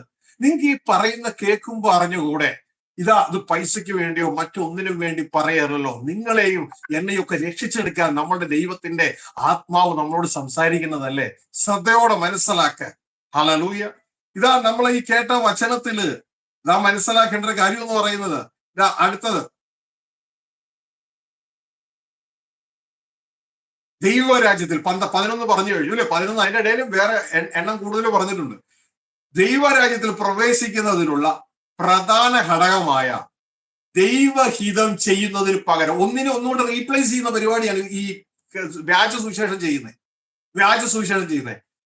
ദൈവരാജ്യത്തിൽ പ്രവേശിക്കുന്നതിനുള്ള പ്രധാന ഘടകമായ ദൈവഹിതം ചെയ്യുന്നതിന് പകരം ആരാധനയിൽ വിശ്വാസികളെ കേന്ദ്രീകരിക്കുന്നു. ആരാധിക്കുന്നുണ്ട്, ഒരു തെറ്റുമില്ല എന്റെ മക്കളെ. പക്ഷെ ദൈവഹിതം ചെയ്യുന്നതിന് പകരം ഒരു സൺഡേ മീറ്റിംഗ് നിങ്ങളെടുത്തു, അല്ലെങ്കിൽ എവിടെയെങ്കിലും ശ്രദ്ധിക്കുക, സുവിശേഷ ചാനൽ ശ്രദ്ധിക്കുക, വാട്സപ്പ് ഗ്രൂപ്പിൽ ധാരാളം വരുന്നുണ്ടല്ലോ. ഇന്നത്തെ ദിവസം നോക്ക്, അതിൽ പാട്ടുകൾ പറഞ്ഞിട്ടുണ്ടാകും, പ്രസംഗങ്ങളും ഡിബേറ്റുകൾ ഉണ്ടാകും. ആരെങ്കിലും ഒരു വ്യക്തി ദൈവഹിതം എന്ന് പറഞ്ഞിട്ടുണ്ടോ ഒന്ന് ചെക്ക് ചെയ്യുക. ഉണ്ടെങ്കിൽ അവർക്കായി സ്തോത്രം. ദൈവഹിതത്തെ അതായത് എന്നോട് കർത്താവേ എന്ന് പറയുന്നവനല്ല, എന്റെ പിതാവിന്റെ ഇഷ്ടം ചെയ്യുന്നവനാണ് ദൈവരാജ്യം അവകാശമാക്കുന്നത്. അപ്പൊ പിതാവിന്റെ ഇഷ്ടം എന്ന് പറഞ്ഞാൽ പ്രധാന സാധനത്തെ അങ്ങ് എടുത്തു മാറ്റിയിട്ട് അതിനു പകരം ജനത്തെ കബളിപ്പിക്കാൻ ആരാധന കൊണ്ട് അവിടെ അങ്ങ് ഫിറ്റ് ചെയ്യും. നിങ്ങൾ ശ്രദ്ധിക്കുക, ആരാധന തെറ്റുണ്ടെന്നല്ല ഈ പറയണേ. ആരാധന കൊണ്ട് അവിടെ ഫിറ്റ് ചെയ്തിട്ട് പ്രധാനപ്പെട്ട കാര്യത്തെ, യേശുവിന്റെ ഭാഷ പറഞ്ഞാൽ ഒട്ടകത്തെ അങ്ങിടത്തൊക്കെ മാറ്റും. എന്നിട്ട് തുളസി, ചതകു. എന്റെ പ്രിയ കുഞ്ഞിൽ അങ്ങനെ ആകരുത്. എല്ലാത്തിനും അതിന്റെ പ്രാധാന്യമുണ്ട്. ഏറ്റവും പ്രാധാന്യം യേശു എന്തിനാ കൊടുത്തേ? യേശുവോട് ശിഷ്യന്മാരൊന്ന് ചോദിച്ചു, എല്ലാം ഞണ്ണണ്ടേ, എല്ലാം കഴിക്കണ്ടേന്ന്. ഉടനെ യേശു എന്നാ പറഞ്ഞേ? എന്റെ പിതാവിന്റെ ഇഷ്ടം ചെയ്ത് ആ പിതാവിന്റെ പ്രവൃത്തി തികയ്ക്കുന്നതാണ് എന്റെ ആഹാരം എന്ന്. അപ്പൊ യേശു എന്താ നമുക്ക് മുമ്പ് കാണിച്ചു തന്നെ, ജീവിച്ച് കാണിച്ചു തന്നെ. മറ്റൊരു ഭാഗത്ത് യേശു പറഞ്ഞു, ഞാൻ എന്റെ ഇഷ്ടമല്ല എന്നെ അയച്ചവന്റെ ഇഷ്ടം ചെയ്യാനാ വന്നിരിക്കുന്നേ. അപ്പൊ ഇവിടെ യേശു ജീവിച്ച് കാണിച്ചില്ല. ഇത് റീപ്ലേസ് ചെയ്യരുത്. മത്തായിയുടെ സുവിശേഷം 23 താഴേക്ക് വായിച്ച്. മത്തായി 23 താഴേക്ക്. യേശു അന്നത്തെ ദേവദാസന്മാരോട് പറയും, ഇന്ന് ഇതൊന്നും പറഞ്ഞു കൊടുക്കാൻ ഒരാൾക്ക് നട്ടല്ലില്ല എന്നുള്ളതാണ്. നട്ടല്ലില്ല. കാരണം അത് പറഞ്ഞാൽ പിന്നെ പ്രസംഗിക്കാൻ അവസരം കിട്ടത്തില്ല. വായിക്കുക 23:23-24. കപടഭക്തിക്കാരായ ശാസ്ത്രിമാരും പരീശന്മാരുമായുള്ളവരെ, നിങ്ങൾക്ക് ഹാ കഷ്ടം! നിങ്ങൾ തുളസി, ചതുകപ്പ, ചതകുപ്പ, ജീരകം ഇവയിൽ പതാരം കൊടുക്കുകയും ന്യായം, കരുണ, വിശ്വസ്തത ഇങ്ങനെ ന്യായപ്രമാണത്തിൽ ഘനമേറിയവ ത്യജിച്ചു കളയുകയും ചെയ്യുന്നു. അത് ചെയ്യുകയും ഇത് ത്യജിക്കാതിരിക്കുകയും വേണം.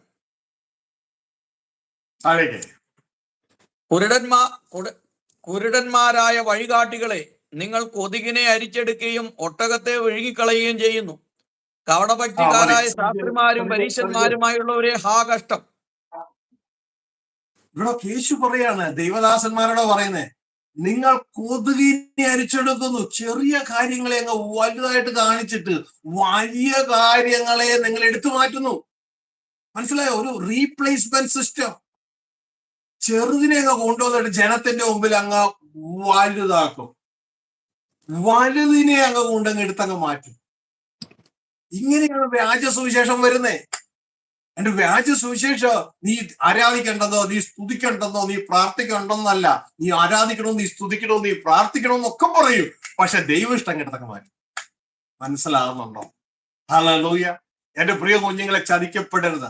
യേശുവിനെ പോലെ ഇത് പറയാനായിട്ട് ഇന്ന് സ്പിരിച്വൽ സ്പൈനുള്ള ആളുകളില്ല. കാരണം ഇവരെങ്ങാനും ഇതെങ്ങാനും പറഞ്ഞ് അവരെ സഭയിൽ നിന്ന് പുറത്താക്കും, അവരുടെ അന്നം മുടങ്ങും. അതുകൊണ്ട് പേടിച്ചിട്ട് ഈ പാവങ്ങൾ ഇത് പറയത്തൂല്ല ധൈര്യമുള്ളവര്. കാരണം വീട്ടിലേക്ക് നോക്കുമ്പോ തന്റെ ഭാര്യയും കുഞ്ഞുങ്ങളും ഇവരെ നാളെ കഴിക്കണ്ടേ? സഭയിൽ നിന്ന് ഇറങ്ങി പോകാൻ പറഞ്ഞു കഴിഞ്ഞാൽ എന്ത് ചെയ്യും? അതുകൊണ്ട് എന്റെ പ്രിയ കുഞ്ഞുങ്ങളെ, ദേവദാസന്മാരെ ശ്രദ്ധിക്കുക.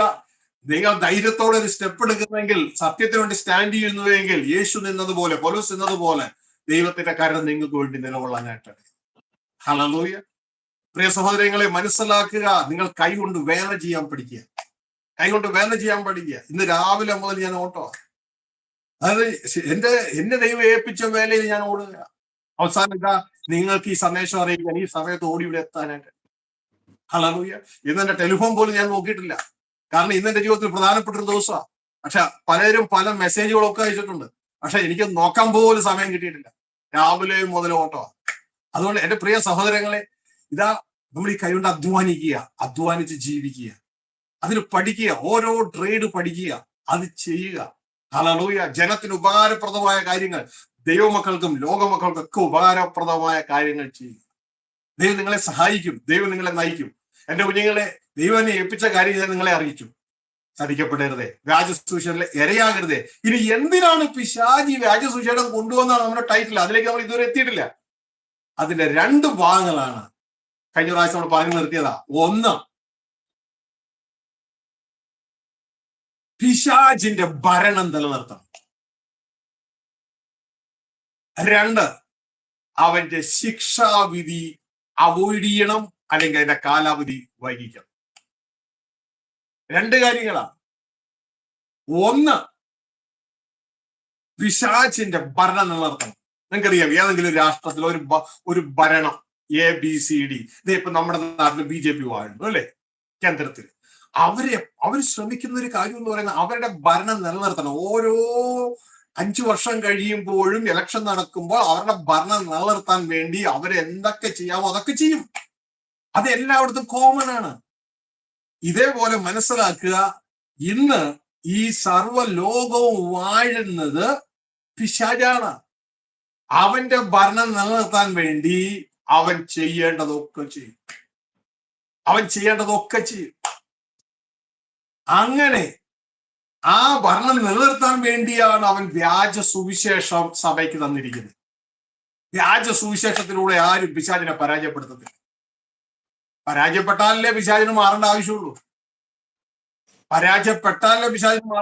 ദൈവം നിങ്ങളുടെ ഹൃദയത്തെ തുറന്നു തരട്ടെ. ഹല്ലേലൂയ. എപ്പോഴെങ്കിലും BJP ഗവൺമെന്റ് പരാജയപ്പെട്ടെങ്കിലല്ലേ അവർക്ക് ഭൂരിപക്ഷം ഇല്ലെങ്കിലേ അവർക്ക് മാറിക്കൊടുക്കേണ്ട ആവശ്യമുള്ളൂ. പരാജയപ്പെട്ടാലല്ലേ പിശാചിന് മാറിക്കൊടുക്കേണ്ട ആവശ്യമുള്ളൂ. പിശാചിനെ പുറത്താക്കുകയുള്ളൂ. പരാജയപ്പെടാതിരിക്കാൻ തക്കവണ്ണം അവൻ സഭയ്ക്ക് വ്യാജ സുവിശേഷം കൊടുത്തിട്ട് ഇതും കൊണ്ട് അങ്ങ് പൊക്കോളാൻ പറഞ്ഞു. അവസാനം യേശു കർത്താവായ സേനയ്ക്ക് രോഗികളുടെ സൗഖ്യം, ഭൂതങ്ങളെ പുറത്താക്കും, പ്രവചിക്കും. അതിൽ എന്തൊക്കെയില്ല? കഴിഞ്ഞ സന്ദേശങ്ങൾ ചിന്തിച്ചു. ദൈവഇഷ്ടം എന്ന് പറയുന്ന ഒട്ടകം ഇല്ല. അതിന് പകരം വേറെ കുറെ ഇട്ട് കൊടുത്തു. ജനം അതുകൊണ്ട് തൃപ്തരായി. അധർമ്മം പ്രവർത്തിക്കുന്നവർ എന്നെ വിട്ടുപോകും. ഒരു മനുഷ്യനെ പാപം ചെയ്യാൻ കഴിയാത്തവനാക്കുന്ന പദ്ധതി അതിൻ്റെ ഉള്ളിലില്ല. ഇതൊന്നും ജനത്തിന് ഒരു പ്രശ്നമായിട്ട് തോന്നുന്നില്ല. കാരണം ഇതൊക്കെ ഭയങ്കര ലൈറ്റ് ആയിട്ട് അവരുടെ മനസ്സിന് ഫീൽ ചെയ്യുന്നു. കാരണം വ്യാജ സുവിശേഷം ഓൾറെഡി സഭയിൽ കിടക്കുക. അതുകൊണ്ട് ഒരുത്തരും മാറുന്നില്ല. അവന്റെ ഡ്രസ് കോഡ് മാറുന്നു, അവന്റെ ആരാധന സ്ഥലം മാറുന്നു എന്നല്ലാതെ ആള് മാറുന്ന വിഷയമേ അവിടെയില്ല. എന്നാൽ യേശുക്രിസ്തുവിന്റെ സുവിശേഷത്തിൽ അങ്ങനെയല്ല.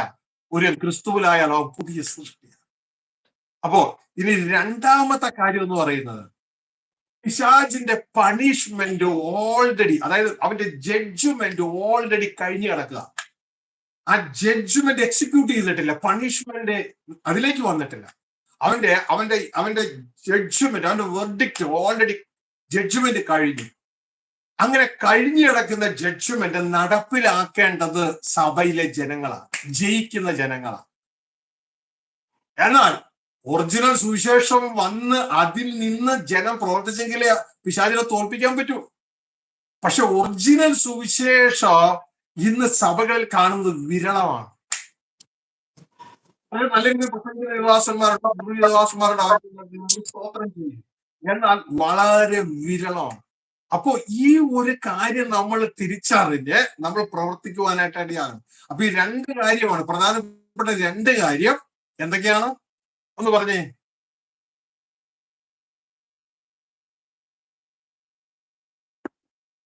ഒന്ന്, പിശാച് എന്തിനാണ് ഈ വ്യാജ സുവിശേഷം തന്നത്? ഒന്ന്, പിശാചിന്റെ ഭരണം നിലനിർത്തണം. രണ്ട്, അവന്റെ ശിക്ഷാവിധി അവോയ്ഡ് ചെയ്യണം, അല്ലെങ്കിൽ അതിന്റെ കാലാവധി നീട്ടണം. അപ്പൊ ഇത് രണ്ടും പറയുമ്പോൾ പലപ്പോഴും ജനത്തിന് അറിഞ്ഞുകൂടാ. പിശാചിന്റെ ശിക്ഷ വിധി കഴിഞ്ഞു കിടക്കുക, നടപ്പിലാക്കാനേ ഉള്ളൂ. അത് ചെയ്യേണ്ടത് ഞാനും നിങ്ങളുമാണ്. ഞാനും നിങ്ങളുമാണ് അത് നടപ്പിലാക്കേണ്ടത്. പക്ഷെ നമുക്കത് അറിയത്തില്ല. അപ്പോ ഈ ഭാഗങ്ങൾ നമുക്ക് ജസ്റ്റ് ഒന്ന് ചിന്തിക്കാം. ഓ ഫാദർ വി താങ്ക് യു. വെളിപ്പാട് പുസ്തകം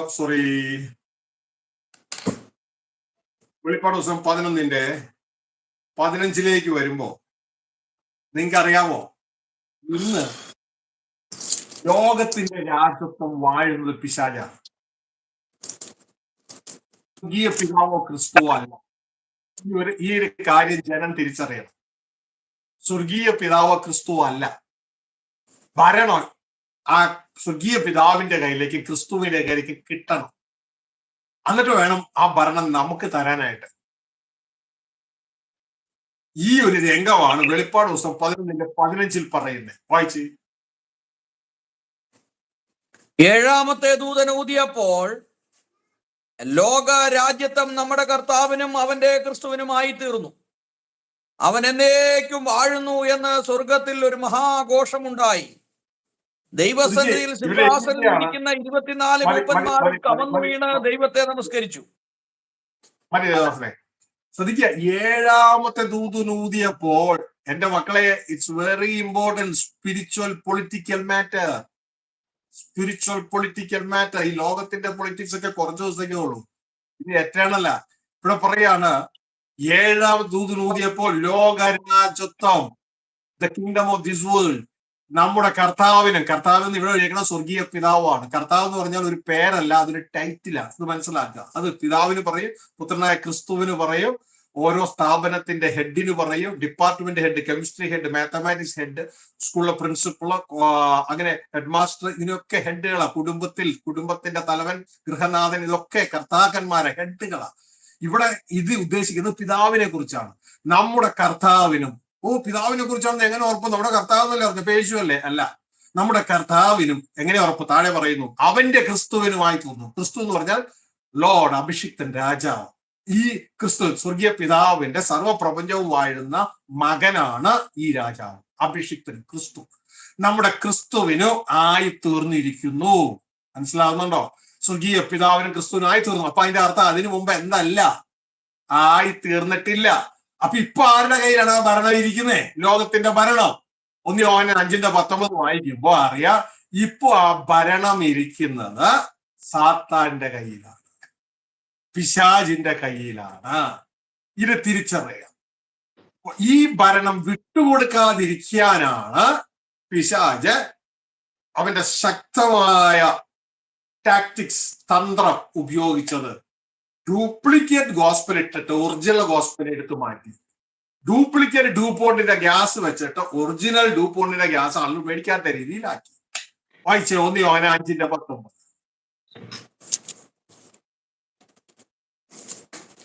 5:19.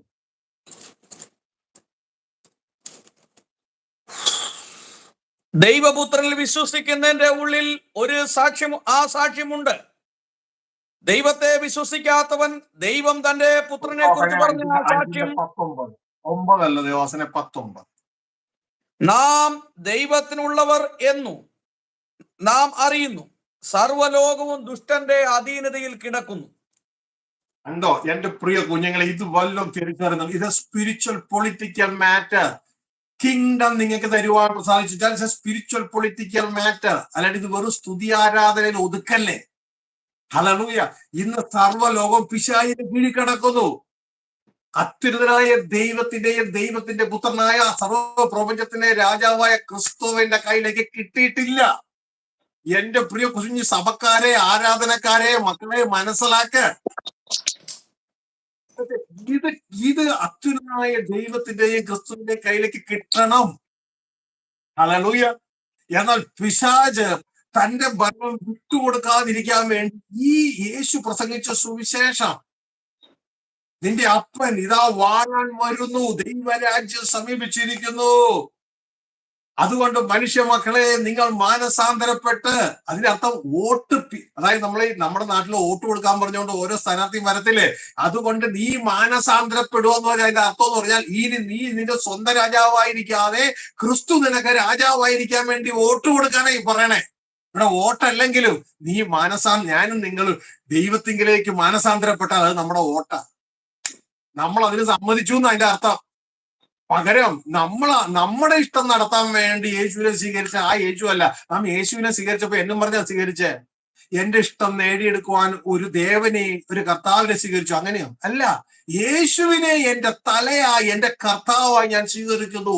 യേശു ദൈവപുത്രനാണെന്നും എന്റെ രക്ഷകനാണെന്നും എനിക്ക് വേണ്ടി മരിച്ചെന്ന് ഞാൻ വിശ്വസിച്ചുകൊണ്ട് എന്റെ കർത്താവായി, എന്റെ അർത്ഥം എന്റെ തലയായി, എന്റെ രാജാവായി ഞാൻ സ്വീകരിക്കുന്നു എന്ന്. അതിന്റെ അർത്ഥം നീ ആ രാജ്യത്തിന്റെ കീഴിലായെന്ന് മനസ്സിലായി. ഇനി നീ ലോകക്കാരല്ല, നിന്നെ ലോകത്തിൽ നിന്ന്, പിശാചിന്റെ കീഴിൽ നിന്ന് വീണ്ടെടുത്തിരിക്കുന്നു. ഇതല്ലേ ബൈബിൾ പറയുന്നത്. വീണ്ടും അവിടെ പോയിരിക്കുക. അപ്പൊ പിശാചി പറയും, നിന്റെ ഈ ചർച്ചിലുള്ളതൊന്നും ഉണ്ടല്ലോ, ഈ ഇതുങ്ങളൊക്കെ എന്റേത് തന്നെയാണ്. നീ വേണമെങ്കിൽ ടെസ്റ്റ് അടിച്ചോ,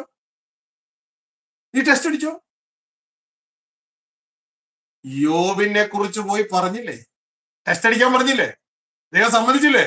ഇത് തന്നെയാ ഇന്നും കർത്താവ് ചെയ്യണത്. നീ ടെസ്റ്റ് അടിച്ചോ. അങ്ങനെ ടെസ്റ്റ് അടിക്കുമ്പോ ബഹുഭൂരിപക്ഷവും സാത്താന്റെയാ. കാരണം വ്യാജ സുവിശേഷം എല്ലാം നന്നായി പാപം ചെയ്യുന്നതാണ്. ക്രിസ്തുവിന്റെ സുവിശേഷത്തിൽ അങ്ങനെയല്ല. ദൈവം വിചാരിച്ചവൻ പാപം ചെയ്യുന്നില്ല, അവന് പാപം ചെയ്യാൻ കഴിവില്ല. കാരണം ദൈവത്തിന്റെ വിത്ത് അവന് കിടക്കുന്നു. ഇത് പഴയ വിത്ത് തന്നെ. കാരണം പിശാച് വ്യാജ സുവിശേഷം കിട്ടുകൊടുത്തു. എല്ലാവരും ഇതും പിടിച്ചോണ്ടങ്ങ് ഓടുക, യേശുവിനെയും പിടിച്ചോണ്ടങ്ങ് ഓടുക. ഏത് യേശു? ഒറിജിനലോ മറ്റവനോ? ഇതാണ് വിശ്വ പറഞ്ഞത്. അത് മറ്റൊരു യേശു, മറ്റൊരു ആത്മാവ്, മറ്റൊരു സുവിശേഷം. ഇതുകൊണ്ടൊന്നും ഒരു പരിപാടി നടക്കില്ല മക്കളെ. വെള്ള ഉടുപ്പുണ്ടെങ്കിൽ, വെള്ള ഷർട്ട് ഉണ്ടെങ്കിൽ കാര്യം കുറച്ചൊക്കെ ഒപ്പിക്കാം. വെള്ള ചുരിദാർ കാര്യം അകം മാറത്തില്ല. മറ്റത് അങ്ങനെയല്ല, അകം മാറുന്നേ. അകം മാറും, ഉള്ളു മാറും. അകം മാറി, അതായത് പച്ച മാങ്ങ പുറത്ത് മഞ്ഞ പെയിന്റ് അടിച്ച് പഴിപ്പിക്കുന്ന പരിപാടി വിട്ടിട്ട് പച്ച മാങ്ങയുടെ അകം പഴുത്താൽ പുറത്ത് മഞ്ഞ വരൂ എന്നുള്ളത് നമ്മൾ പഠിച്ചാൽ മതി. അകം മാറിയാൽ പുറത്ത് സ്വഭാവം മാറുന്ന ഓട്ടോമാറ്റിക്. അഭിനയിക്കേണ്ട ഒരാവശ്യമില്ല. ഹല്ലേലൂയ. അഭിനയിക്കേണ്ട ഒരാവശ്യവുമില്ല. തിരിച്ചറിയുക. ശരിക്കും ഒരു ദൈവബോധം കുട്ടിയാലുണ്ടല്ലോ, അപ്പൊ തിരിച്ചറിയാം ആള് പതുങ്ങും. എന്തിനാന്നറിയാമോ? സഹനത്തിലൂടെ പതുങ്ങുക. കാരണം ആ വ്യക്തിക്ക് ഒരു പാവം ചെയ്യാൻ കഴിയില്ല. ആ വ്യക്തി അവിടെ നിന്ന് ഒഴിഞ്ഞു മാറും, അന്തരീക്ഷത്തിൽ നിന്ന് ഒഴിഞ്ഞു മാറും, പാവം ചെയ്യുന്ന അന്തരീക്ഷത്തിൽ ഒഴിഞ്ഞു മാറും. എന്റെ പ്രിയ കുഞ്ഞുങ്ങളെ, മിണ്ടില്ല. അവർ അറക്കുവാൻ പോകുന്ന കുഞ്ഞാടിനെ പോലെ വാ തുറക്കാതിരിക്കും. കാരണം അവരുടെ ശരീരത്ത് ക്യാൻസർ വരുന്നതിനേക്കാൾ അവർക്ക് പ്രയാസ അവരുടെ ഹൃദയത്തിൽ, അവരുടെ സോളിൽ ഒരു പാപം വരുന്നു. ഇതാ ഒരു ദൈവ വൈദ്യുതി. യേശു ക്രിസ്തുവിന്റെ ഒറിജിനൽ വിത്ത് അല്ലെങ്കിൽ അവർക്ക് മനസ്സിലാവുന്നു. ഹല്ലേലൂയ. ഈ ഒരു പാപം ചെയ്താൽ നിന്റെ ഹൃദയത്തിന് പിന്നെ സമാധാനം ഉണ്ടാകും. യേശു രക്തത്താൽ കഴുകപ്പെട്ട് ശുദ്ധീകരിച്ച് ആ ദൈവിക സാന്നിധ്യത്തിലേക്ക് തിരിച്ചെത്തുന്നതും. എന്റെ പ്രിയ കുഞ്ഞുങ്ങളെ, ഇത് തിരിച്ചറിയുക, മനസ്സിലാക്കുക, പ്രവർത്തിക്കുക. അപ്പൊ ഈ ഭരണം ഇനി തിരിച്ച് പിശാച് വിട്ടുകൊടുക്കാൻ ആഗ്രഹിക്കുന്നില്ല. എന്നാൽ ഈ ഭരണം സ്വർഗസ്ഥ പിതാവിന്റെ ക്രിസ്തുവിന്റെ കയ്യിലേക്ക് എത്തും. അതിനുശേഷമാണ് നമുക്ക് ഇരുന്നത്. അതാണ് പറയുന്നത്, ചെറിയ ആട്ടിൻകൂട്ടമേ ഭയപ്പെടേണ്ട, കിങ്ഡം നിങ്ങൾക്ക് തരുവാൻ നിങ്ങളുടെ സ്വർഗീയ പിതാവ് പ്രസാദിച്ചിരിക്കും. ഇത് നമ്മൾ തിരിച്ചറിയുക, മനസ്സിലാക്കുക. ഒരല്പസമയം നമുക്ക് ഈ ഭൂമി ശ്വാസമുണ്ട്. ആ സമയം പ്രിയ കുഞ്ഞുങ്ങളെ ഇത് തിരിച്ചറിഞ്ഞ് ഇതിനു വേണ്ടി നാം പ്രവർത്തിക്കാം. ഇനി അടുത്തത്, ഈ പിശാചിന്റെ ശിക്ഷ നടപ്പിലാക്കേണ്ട നമ്മളാണ്. അവന്റെ ശിക്ഷ വിധി കഴിഞ്ഞു കിടക്കുക. നമുക്ക് 1 തിമോത്തി 3:6, ചിലർക്ക് അവന്റെ ശിക്ഷ കഴിഞ്ഞു എന്ന് പറയുമ്പോ അതായത് ശിക്ഷാ വിധി കഴിഞ്ഞു കിടക്കാം. ശിക്ഷ കഴിഞ്ഞില്ല, ശിക്ഷാ വിധി കഴിഞ്ഞു കിടക്കാം. ആ വിധി നടപ്പിലാക്കേണ്ടത് നമ്മളാണ്. ഹല്ലേലൂയ. ശിക്ഷ കഴിഞ്ഞു എന്നുള്ളത് ശിക്ഷാ വിധി കഴിഞ്ഞു എന്നുള്ള ഒരു വാക്യത്തിലൂടെ നമുക്ക് കാണാം. 1 തിമോത്തി 3:6 വായിച്ചു. നിഗളിച്ച് പിശാചിന് വന്ന ശിക്ഷാവിധിയിൽ അകപ്പെടാതിരിപ്പാൻ പുതിയ ശിക്ഷനും അരുത്. കണ്ടോ? നിഗളിച്ചിട്ട് പിശാചിന് വരാൻ പോണ ശിക്ഷാവിധിയല്ല, വന്നുകൊണ്ടിരിക്കുന്ന ശിക്ഷാവിധിയല്ല, പിശാചിന് വന്ന ശിക്ഷാവിധി. ശിക്ഷാവിധി വന്നു കഴിഞ്ഞു. ശിക്ഷാവിധി വന്നു കഴിഞ്ഞു. ഹല്ലേലൂയ. ഇത് നടപ്പിലാക്കേണ്ടത് ഞാനും നിങ്ങളും. ഇത് വല്ലതും അറിയൂ? ഇതുകൊണ്ട് ദൈവത്തിന് വചനം പറഞ്ഞ, ദൂതന്മാരെ ന്യായം വിധിക്കേണ്ടവർ നിങ്ങളാണെന്ന് നിങ്ങൾ അറിയുന്നില്ലയോ എന്ന് ചോദിക്കുന്ന രംഗമുണ്ട്. അപ്പോ നമ്മൾ വിചാരിക്കും, എന്തിനാ മിഹായിലിനെ ഞാൻ ന്യായം വിധിക്കാൻ പോവാ? അല്ല, ഗബ്രിയേലിനെയും മൈക്കിളിനെയും ഒന്നും അല്ല ന്യായം വിധിക്കാൻ പോണേ. ഈ പിശാചിനെയും കൂട്ടരെയാണ് നമ്മൾ ന്യായം നടപ്പിലാക്കാൻ പോണേ. അവരെ നമ്മൾ തോപ്പിക്കാൻ പോവുക. ഇത് തിരിച്ചറിയണം. നമ്മൾ തോപ്പിക്കാൻ പോവുക. വായിച്ചാട്ടെ, 1 കൊരിന്ത്യൻസ്. പൗലോസ് അപ്പോസ്തലൻ കൊരിന്ത്യർക്ക് എഴുതിയ 1-ാം ലേഖനം അതിന്റെ 6-ാം വാക്യത്തിൽ 6-ാം അധ്യായത്തിന്റെ 3-ാം വാക്യം വായിച്ചു.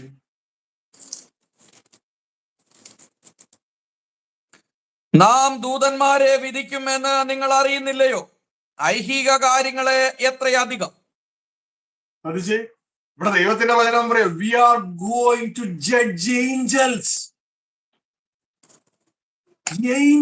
ദൂതന്മാരെ വിധിക്കാൻ പോവാ നമ്മള്. അങ്ങനെയെങ്കിൽ ഈ ലോകത്തിലെ ഭൗതിക കാര്യങ്ങളെ വിധിക്കാൻ എത്ര അധികം എന്നാ ചോദിക്കണം? എത്രയധികം ഭൗതിക കാര്യങ്ങളെ വിധിപ്പാൻ. അപ്പൊ പ്രിയ സഹോദരങ്ങൾ, ഇവിടെ മനസ്സിലാക്കേണ്ട ഒരു കാര്യം എന്ന് പറയുന്നത്, നല്ല ദൂതന്മാർക്കല്ല ന്യായവിധി, ചീത്ത അനുസരണം കെട്ട ദൂതന്മാർക്ക് ന്യായവിധി. അപ്പൊ ഇവിടെ പറയാണ്, നാം ദൂതന്മാരെ ന്യായം വിധിക്കേണ്ടവരാണ്. ദൂതന്മാരെ അല്ല, അനുസരണം കെട്ട പിശാചിനെയും കൂട്ടരെയും ന്യായം വിധിക്കുക. അവരെ നാം പരാജയപ്പെടുത്തുമ്പോൾ നാം അവരുടെ ന്യായവിധി നടപ്പിലാക്കുക. ഈ ഒരു തിരിച്ചറിവ് നമ്മുടെ ജീവിതത്തിൽ ഉണ്ടാകണം. ഹല്ലേലൂയ. തിരിച്ചറിവുണ്ടാകണം. അപ്പൊ നിങ്ങൾ വിചാരിക്കും, അതെവിടെ പറഞ്ഞിരിക്കുന്നു ബൈബിളില്? നമുക്ക് ഇന്നത് വായിച്ചു നിർത്താം. അടുത്ത സന്ദേശത്തിൽ നമുക്കത് കൂടുതലായിട്ട് ഡിസ്കസ് ചെയ്യാം. ഓക്കെ. അപ്പോ ഇതാ ആ പിശാചിനെ നാം തോൽപ്പിക്കുന്ന രംഗം നമുക്ക് ഇവിടെ കാണാം. വെളിപ്പാട് പുസ്തകം 12-ാം അധ്യായത്തിലേക്ക് കടന്നു വരുമ്പോ പിശാചിനെ തോൽപ്പിക്കുന്ന രംഗമാണ് അവിടെ കാണുന്നത്. പിശാചിനെ കുറിച്ച് പറയുകയാണ്. 12:9 വായിച്ചേ ബ്രദറെ.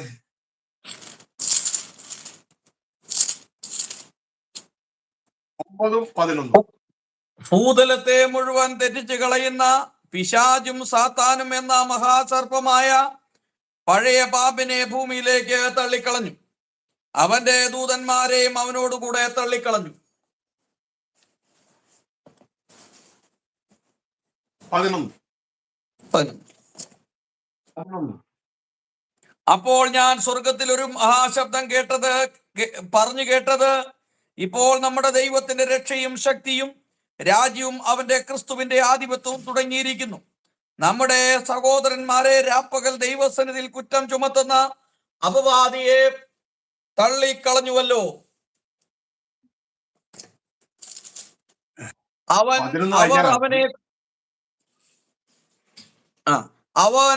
അവർ അവനെ കുഞ്ഞാടിന്റെ രക്തം ഹേതുവായും തങ്ങളുടെ സാക്ഷ്യവചനം ഹേതുവായും ജയിച്ചു. മരണപര്യന്തം തങ്ങളുടെ പ്രാണനെ സ്നേഹിച്ചതുമില്ല. കണ്ടോ? ശ്രദ്ധിച്ചേ, ഇവിടെ പറയാണ് ആരാണ് സംഭവം? നമ്മൾ പിശാചിനെ ജയിക്കണം. 9-ാം വാക്യത്തിൽ പറയുന്നത് ഭൂതലത്തെ മുഴുവൻ തെറ്റിച്ച് കളയുന്ന പിശാചും സാത്താൻ. അപ്പൊ ഇവന്റെ ഡ്യൂട്ടി എന്താ? ഇവരെ എല്ലാം തെറ്റിച്ച് കളയുക. സുവിശേഷം വ്യാജം അങ്ങ് കൊടുത്തൊരെണ്ണം, ആ സുവിശേഷം ഒന്ന് തെറ്റിച്ച് കളയുന്ന പിശാജ്, സാത്താൻ, മഹാസർപ്പം, എല്ലാം ഒരാൾ തന്നെയാണ്. പിശാജ്, സാത്താൻ, മഹാസർപ്പം, പഴയ പാമ്പ്, 4 പേര് ഒറ്റയടിക്ക് ഭൂമിയിലേക്ക് തള്ളിക്കളഞ്ഞു. തന്റെ ദൂതന്മാരെ അവനോടുകൂടെ തള്ളിക്കളഞ്ഞു. അവിടെ എഴുതിയിരിക്കുകയാണ് ആൻഡ് ഹിസ് ഏഞ്ചൽസ്. നമ്മൾ ഈ ഏഞ്ചൽസിനെ ന്യായം വിധിക്കാൻ പോവുക. എങ്ങനെ? അവരെ തോപ്പിക്കുന്നതിലൂടെ. താഴെ എഴുതിയിരിക്കുകയാണ് അവർ ആരാണ്? ഒരു കൂട്ടം ദൈവജനം പിശാചിനെ പരതം വയ്ക്കും. കുഞ്ഞാടിന്റെ രക്തം ഹേതുവായിട്ടും തങ്ങളുടെ സാക്ഷ്യവചന ഹേതുവായിട്ടും ജയിച്ചു. മരണപര്യന്തം തങ്ങളുടെ പ്രാണനെ സ്നേഹിച്ചൊന്നുമില്ല. ഈ ജയമാണ് പിശാചിന്റെ മുകളിൽ ദൈവമക്കൾ എടുക്കുന്ന ജയമാണ് അവന്റെ വിധി നടപ്പിലാക്കുന്നത്. മനസ്സിലായോ? പിശാചിന്റെ മുകളിൽ ദൈവമക്കൾ എടുക്കുന്ന ജയം അവന്റെ വിധി നടപ്പിലാക്കുവാൻ കാരണമായി തീരും. അതുകൊണ്ട് പ്രിയ കുഞ്ഞുങ്ങളെ, പ്രിയ സഹോദരങ്ങളെ, മനസ്സിലാക്കുക പിശാജ് എന്തുകൊണ്ടാണ്, ഇതിന്റെ ഡീറ്റെയിൽ അടുത്ത സന്ദേശത്തിലേക്ക് നമ്മൾ കടന്നു വരുമ്പോൾ മനസ്സിലാകും പിശാജ് എന്തുകൊണ്ടാണ് വ്യാജ സുവിശേഷം തരുന്നേ, സഭയ്ക്ക് കൊടുത്തേ. കാരണം അവൻ സർവ്വഭൂതലത്തെയും തെറ്റിച്ച് കളയുന്നവനാണ്. അവന് അങ്ങനെ തെറ്റിച്ച് കളയുന്നതിലൂടെ അവന്റെ ഭരണം തുടർന്നും നിലനിർത്താം. ഇത് നമ്മൾ ചിന്തിക്കുന്നില്ല അല്ലെ? 2, അവന്റെ ശിക്ഷ ഓൾറെഡി പഴയ ഉടമ്പടിയിൽ തന്നെ ജഡ്ജ് ചെയ്യപ്പെട്ടിരിക്കുകയാണ്. അത് നമുക്ക് അടുത്ത പ്രാവശ്യം ചിന്തിക്കാം. ജഡ്ജ് ചെയ്യപ്പെട്ടിരിക്കുക. അത് നടപ്പിലാക്കുന്നത് ദൈവമക്കളാണ്. അതുകൊണ്ടാണ് പറയുന്നത് ദൂതന്മാരെ ന്യായം വിധിക്കേണ്ടത് നമ്മളാണ്. പക്ഷെ സഭയ്ക്ക് അത് അറിഞ്ഞുകൂടാ. അപ്പൊ അവിടെ അതിനെക്കുറിച്ച് അടുത്ത പ്രാവശ്യം ചിന്തിക്കും. അവിടെ ഭൗതിക തലത്തിൽ പ്രശ്നം ഉണ്ടായിട്ട് ഇവര് ലോകത്തിലെ കോടതിയുടെ അടുക്ക് പോയി. പൗലോസ് വഴക്ക് പറയാണ്, ഭൗതിക കാര്യങ്ങളെ നടത്താൻ നിങ്ങളുടെ ഇടയിൽ ആരും ഇല്ലയോ? കാരണം നിങ്ങൾ ദൂതന്മാരെ വിധിക്കേണ്ടവരാണ്. നിങ്ങൾ ആ സമയത്ത് നിങ്ങളുടെ ഭൗതിക കാര്യങ്ങളെ നടത്തിയെടുക്കാൻ പറ്റാതെ നിങ്ങൾ കേസ് കൊടുക്കാൻ പോയിരിക്കുന്നു എന്നാണ് അവിടുത്തെ ചോദ്യം. ഓക്കെ, നമ്മൾ അടുത്ത പ്രാവശ്യം അത് ഡിസ്കസ് ചെയ്യാം. അപ്പൊ ഈ 2 കാര്യങ്ങളെ ഓർക്കുക. എന്തുകൊണ്ടാണ് പിശാച് വ്യാജ സുവിശേഷം നമുക്ക് തരുന്നത്? കാരണം അവൻ സർവ്വലോകത്തെ തെറ്റിച്ചു കളയുന്നു. എന്തിനു വേണ്ടി? അവന്റെ ഭരണം നിലനിർത്തണം. പിതാവിന്റെയും പുത്രന്റെയും കയ്യിലേക്ക് ഭരണം എത്തരുത്. അങ്ങനെ എത്തിയാലേ നമുക്ക് കിട്ടത്തുള്ളൂ. അങ്ങനെ പിശാചിന്റെ റീപ്ലേസ് ചെയ്ത സ്ഥാനത്ത് യേശു കർത്താവ് ഭരണം ഏറ്റെടുക്കും, നമുക്ക് ഏൽപ്പിച്ചു തരും. അപ്പോ ഈ ഒരു തലം നടക്കരുത്. മാത്രമല്ല, ഇത് കഴിഞ്ഞാൽ പിശാചിന്റെ ന്യായവിധി നമ്മൾ നടപ്പിലാക്കിയാൽ അതിവേഗം, അവൻ അല്പം സമയം കൂടിയേ ഉള്ളൂ, അതിവേഗം അവന്റെ ശിക്ഷാവിധി അവന്റെ ജീവിതത്തിൽ നടപ്പിലാകും എന്ന് അവൻ അറിയാവുന്നത് കൊണ്ടാണ് പ്രിയ സഹോദരങ്ങളെ ഇവിടെ പിശാച് വ്യാജ സുവിശേഷം നമുക്ക് നൽകിയിരിക്കുന്നത്. ഇതിന്റെ ഡീറ്റെയിലുകൾ നമുക്ക് ദൈവം അനുവദിക്കുന്നെങ്കിൽ അടുത്ത സന്ദേശം കൂടുതലായിട്ട് മനസ്സിലാക്കാം. പിന്നെ അടുത്ത ആഴ്ചയിൽ ഈ സന്ദേശം ഉണ്ടായിരിക്കുന്നതല്ല. കാരണം അടുത്ത ആഴ്ച എറണാകുളം പ്രാർത്ഥനാലയത്തിൽ റിട്രീറ്റ് നടക്കുകയാണ്. ഞങ്ങൾക്കതൊരു ഉത്സവം പോലെയാണ്. ദൈവസന്നിധിയിൽ ക്രിസ്തുവിൽ ആനന്ദിക്കുന്ന ഒരവസരമാണ്. അനേകർക്ക് ദൈവ ആശ്വാസവും സൗഖ്യവും കൊടുക്കുന്ന ഒരു സമയമാണ്. അനേക നരകയോഗ്യരെ സ്വർഗയോഗ്യരാക്കി ദൈവം മാറ്റുന്ന ഒരു സമയമാണ്. നിങ്ങളേവരെയും അതിലേക്ക് സ്വാഗതം ചെയ്യുന്നത് മാത്രമല്ല, നിങ്ങളിലൂടെ നിങ്ങൾ മനുഷ്യരെ പിടിക്കുന്ന ശുശ്രൂഷയിലാണെങ്കിൽ, കർത്താവ് യേശു ഏൽപ്പിച്ച ആ ശുശ്രൂഷയിലാണെങ്കിൽ നിങ്ങൾക്ക് പലരെയും അവിടെ പറഞ്ഞയക്കാം. അതുവഴി നിങ്ങൾക്കും മനുഷ്യരെ പിടിക്കാം. നിങ്ങൾക്ക് ഒരുപക്ഷെ അറിയത്തില്ലായിരിക്കാം. പക്ഷെ അവിടെ കടന്നു വരുമ്പോൾ കർത്താവിന് തെരഞ്ഞെടുക്കപ്പെട്ട വ്യക്തിത്വങ്ങളാണ് അവിടെ ശുശ്രൂഷ ചെയ്യുന്നത്. കർത്താവിന്റെ കൈയും കാലും ഒക്കെ ആയിട്ട് വായും ഒക്കെ ആയിട്ട് അവരോട് നിൽക്കുകയാണ്. തുടർന്ന് അവരിലൂടെ ഈ ജനം ദൈവസന്നദ്ധിയിലേക്ക് എത്തപ്പെടുവാൻ ഇടയായ, നിങ്ങൾക്ക് അറിയാമോ ഒരു സോളിന്റെ വില സർവ്വലോകത്തേക്കാൾ വലുതാണെന്ന്. അതുകൊണ്ട് സോൾ എക്സ്പോർട്ടേഴ്സ് ആയി തീരുവാൻ തക്കവണ്ണം നിങ്ങൾ ഓരോരുത്തരെയും ഇൻവൈറ്റ് ചെയ്യുകയാണ്. അതിലേക്ക് നിങ്ങൾ ഓരോരുത്തരെ ക്ഷണിക്കുകയാണ്. ദൈവം നിങ്ങളെ ഏവരെ അനുഗ്രഹിക്കട്ടെ, സഹായിക്കട്ടെ. കേട്ട വചനം ഇത് അങ്ങനെ തന്നെ 12 പോയിന്റ് അല്ല, അതിലധികം പോയിന്റുകൾ പറഞ്ഞു കഴിഞ്ഞു. വ്യാജ സുവിശേഷത്തെ എങ്ങനെ തിരിച്ചറിയാമെന്ന് തിരിച്ചറിയുക, ഫലം നോക്കി വൃക്ഷത്തെ തിരിച്ചറിയുക. ദൈവം നിങ്ങളെ അവരെ സഹായിക്കട്ടെ. നമുക്ക് ഒരുമിച്ച് പ്രാർത്ഥിക്കാം. ഒരു ജീവിതമേ ഉള്ളത്, നഷ്ടപ്പെടുത്തരുതേ. അല്പസമയത്തിനുള്ളിൽ നമ്മുടെ ഈ ജീവിതം തീരും. ഒരിക്കലും ഒരിക്കലും ഒരിക്കലും നമ്മൾ ഈ ജഡത്തിലേക്ക് ഇനി മടങ്ങി വരില്ല. ഇത് നമുക്ക് കിട്ടുന്ന ശരീരം എന്ന് പറയുന്നത് സ്പിരിറ്റ് കൺട്രോൾഡ് സ്പിരിച്വൽ ബോഡിയാണ്. ഈ ശരീരം ഒരിക്കലും ഇനി തിരിച്ചു കിട്ടത്തില്ല. ഈ മാംസരക്തങ്ങൾക്ക് ദൈവരാജ്യം അവകാശമാക്കാൻ പറ്റത്തില്ല. അതുകൊണ്ട് എന്റെ പ്രിയ കുഞ്ഞുങ്ങളെ, രക്ഷപ്പെടുവാൻ തയ്യാറാവുക. നമുക്ക് കണ്ണിലടയ്ക്കാം, എന്നൊക്കെ പ്രാർത്ഥിക്കാം. ഞങ്ങളുടെ സ്വർഗസ്ഥ പിതാവേ, അങ്ങ് തന്ന വചനത്തിനായി നന്ദിയോടെ ഞങ്ങൾ അങ്ങ് സ്തോത്രം ചെയ്യും. പിശാച് എന്തുകൊണ്ട് വ്യാജ സുവിശേഷം ഒരുക്കിയിരിക്കുന്നു? സകലത്തെയും തെറ്റിച്ചു കളയുവാൻ തക്കവണ്ണം, അവന്റെ ഭരണം നിലനിർത്തുവാൻ, അവന്റെ ശിക്ഷാവിധി താമസിപ്പിക്കുവാൻ, സ്വകീയ പിതാവിന്റെയും ക്രിസ്തുവിന്റെ ജനത്തിന്റെയും കയ്യിലേക്ക് ഭരണം എത്താതിരിപ്പാൻ അവൻ ശ്രദ്ധിക്കുന്നു. പ്രിയ നല്ല പിതാവേ, ഇതിന്റെ ആത്മീയ ആഴങ്ങളെ അങ്ങ് പറഞ്ഞു തരണമേ. ഇത്രത്തോളം അങ്ങ് പറഞ്ഞു തന്നതിനായി നന്ദി. ഈ ചിന്തകൾ ആസിറ്റീസ് അത് അങ്ങനെ തന്നെയോ എന്ന് ബരോവിലുള്ളവരെ പോലെ വചനം നോക്കി ഉറപ്പിച്ചുകൊണ്ട് ഇതങ്ങളുടെ ജീവിതത്തിൽ സ്വന്തമാക്കി എടുക്കുവാൻ ഈ മനുഷ്യരെ അവരെ അങ്ങ് സഹായിക്കണം. അങ്ങയുടെ നാമത്തിൽ ഈ മക്കളെ അനുഗ്രഹിക്കുന്നു. അപ്പൊ അവരുടെ എല്ലാ യാതനകളെയും എല്ലാ ആഗ്രഹങ്ങളെയും അങ്ങയുടെ കരങ്ങളിൽ ഏൽപ്പിക്കുന്നു. ശരീരത്തിൽ വേദന അനുഭവിക്കുന്ന മക്കളെ അങ്ങ് ആശ്വസിപ്പിക്കാനോ, രോഗികളെ അങ്ങ് സൗഖ്യമാക്കാൻ അങ്ങനത്തെ ആത്മീയ അധികാരം ഉപയോഗിച്ച് യേശു ക്രിസ്തുവിന്റെ അടിപ്പണ ഞങ്ങൾക്ക് സൗഖ്യം ഈ മക്കളുടെ മേൽ കൽപ്പിക്കുക. അവർ സൗഖ്യമുള്ളവരായി, ദൈവത്തിന് ആശ്വാസമുള്ളവരായി, ദൈവ സമാധാനികളുടെ മേൽ കൽപ്പിക്കും, സ്വർഗീയ സമാധാനികളുടെ മേൽ കൽപ്പിക്കും.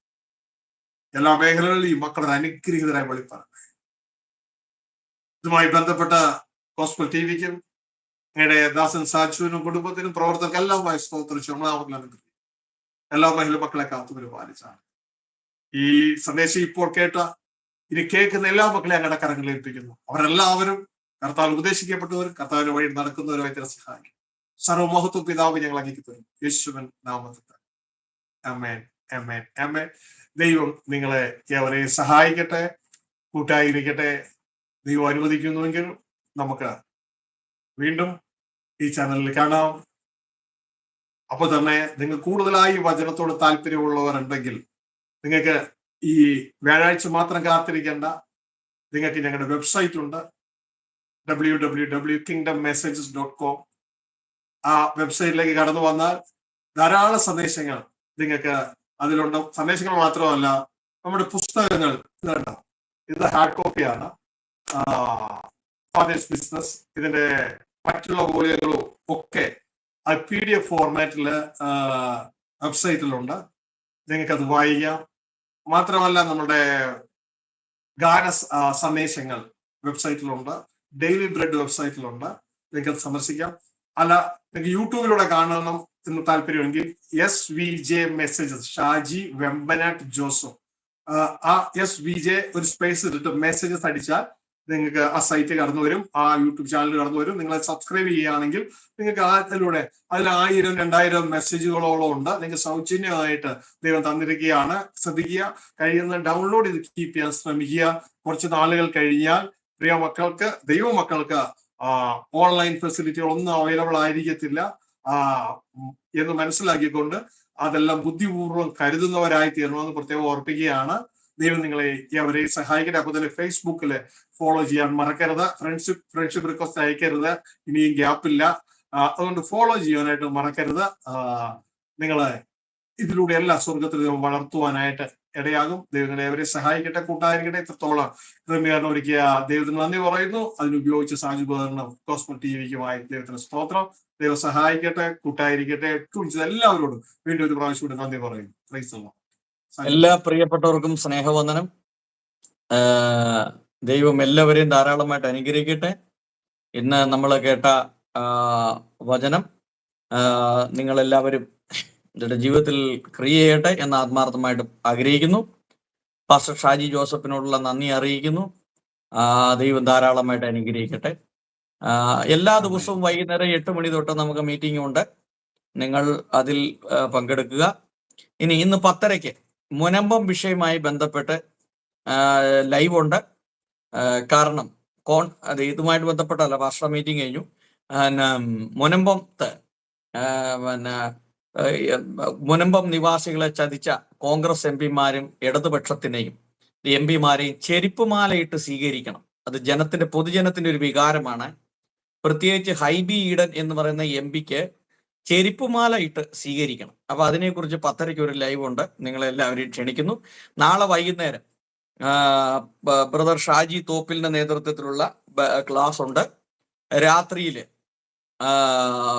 10 മണിക്ക് ബ്രദർ അലക്സ് USA നിന്ന് ഈ വഖഫ് ബോർഡുമായി ബന്ധപ്പെട്ടും ഈ എമ്പുരാൻ സിനിമയായി ബന്ധപ്പെട്ടുള്ള ഒരു ഡിസ്കഷൻ ഉണ്ട്.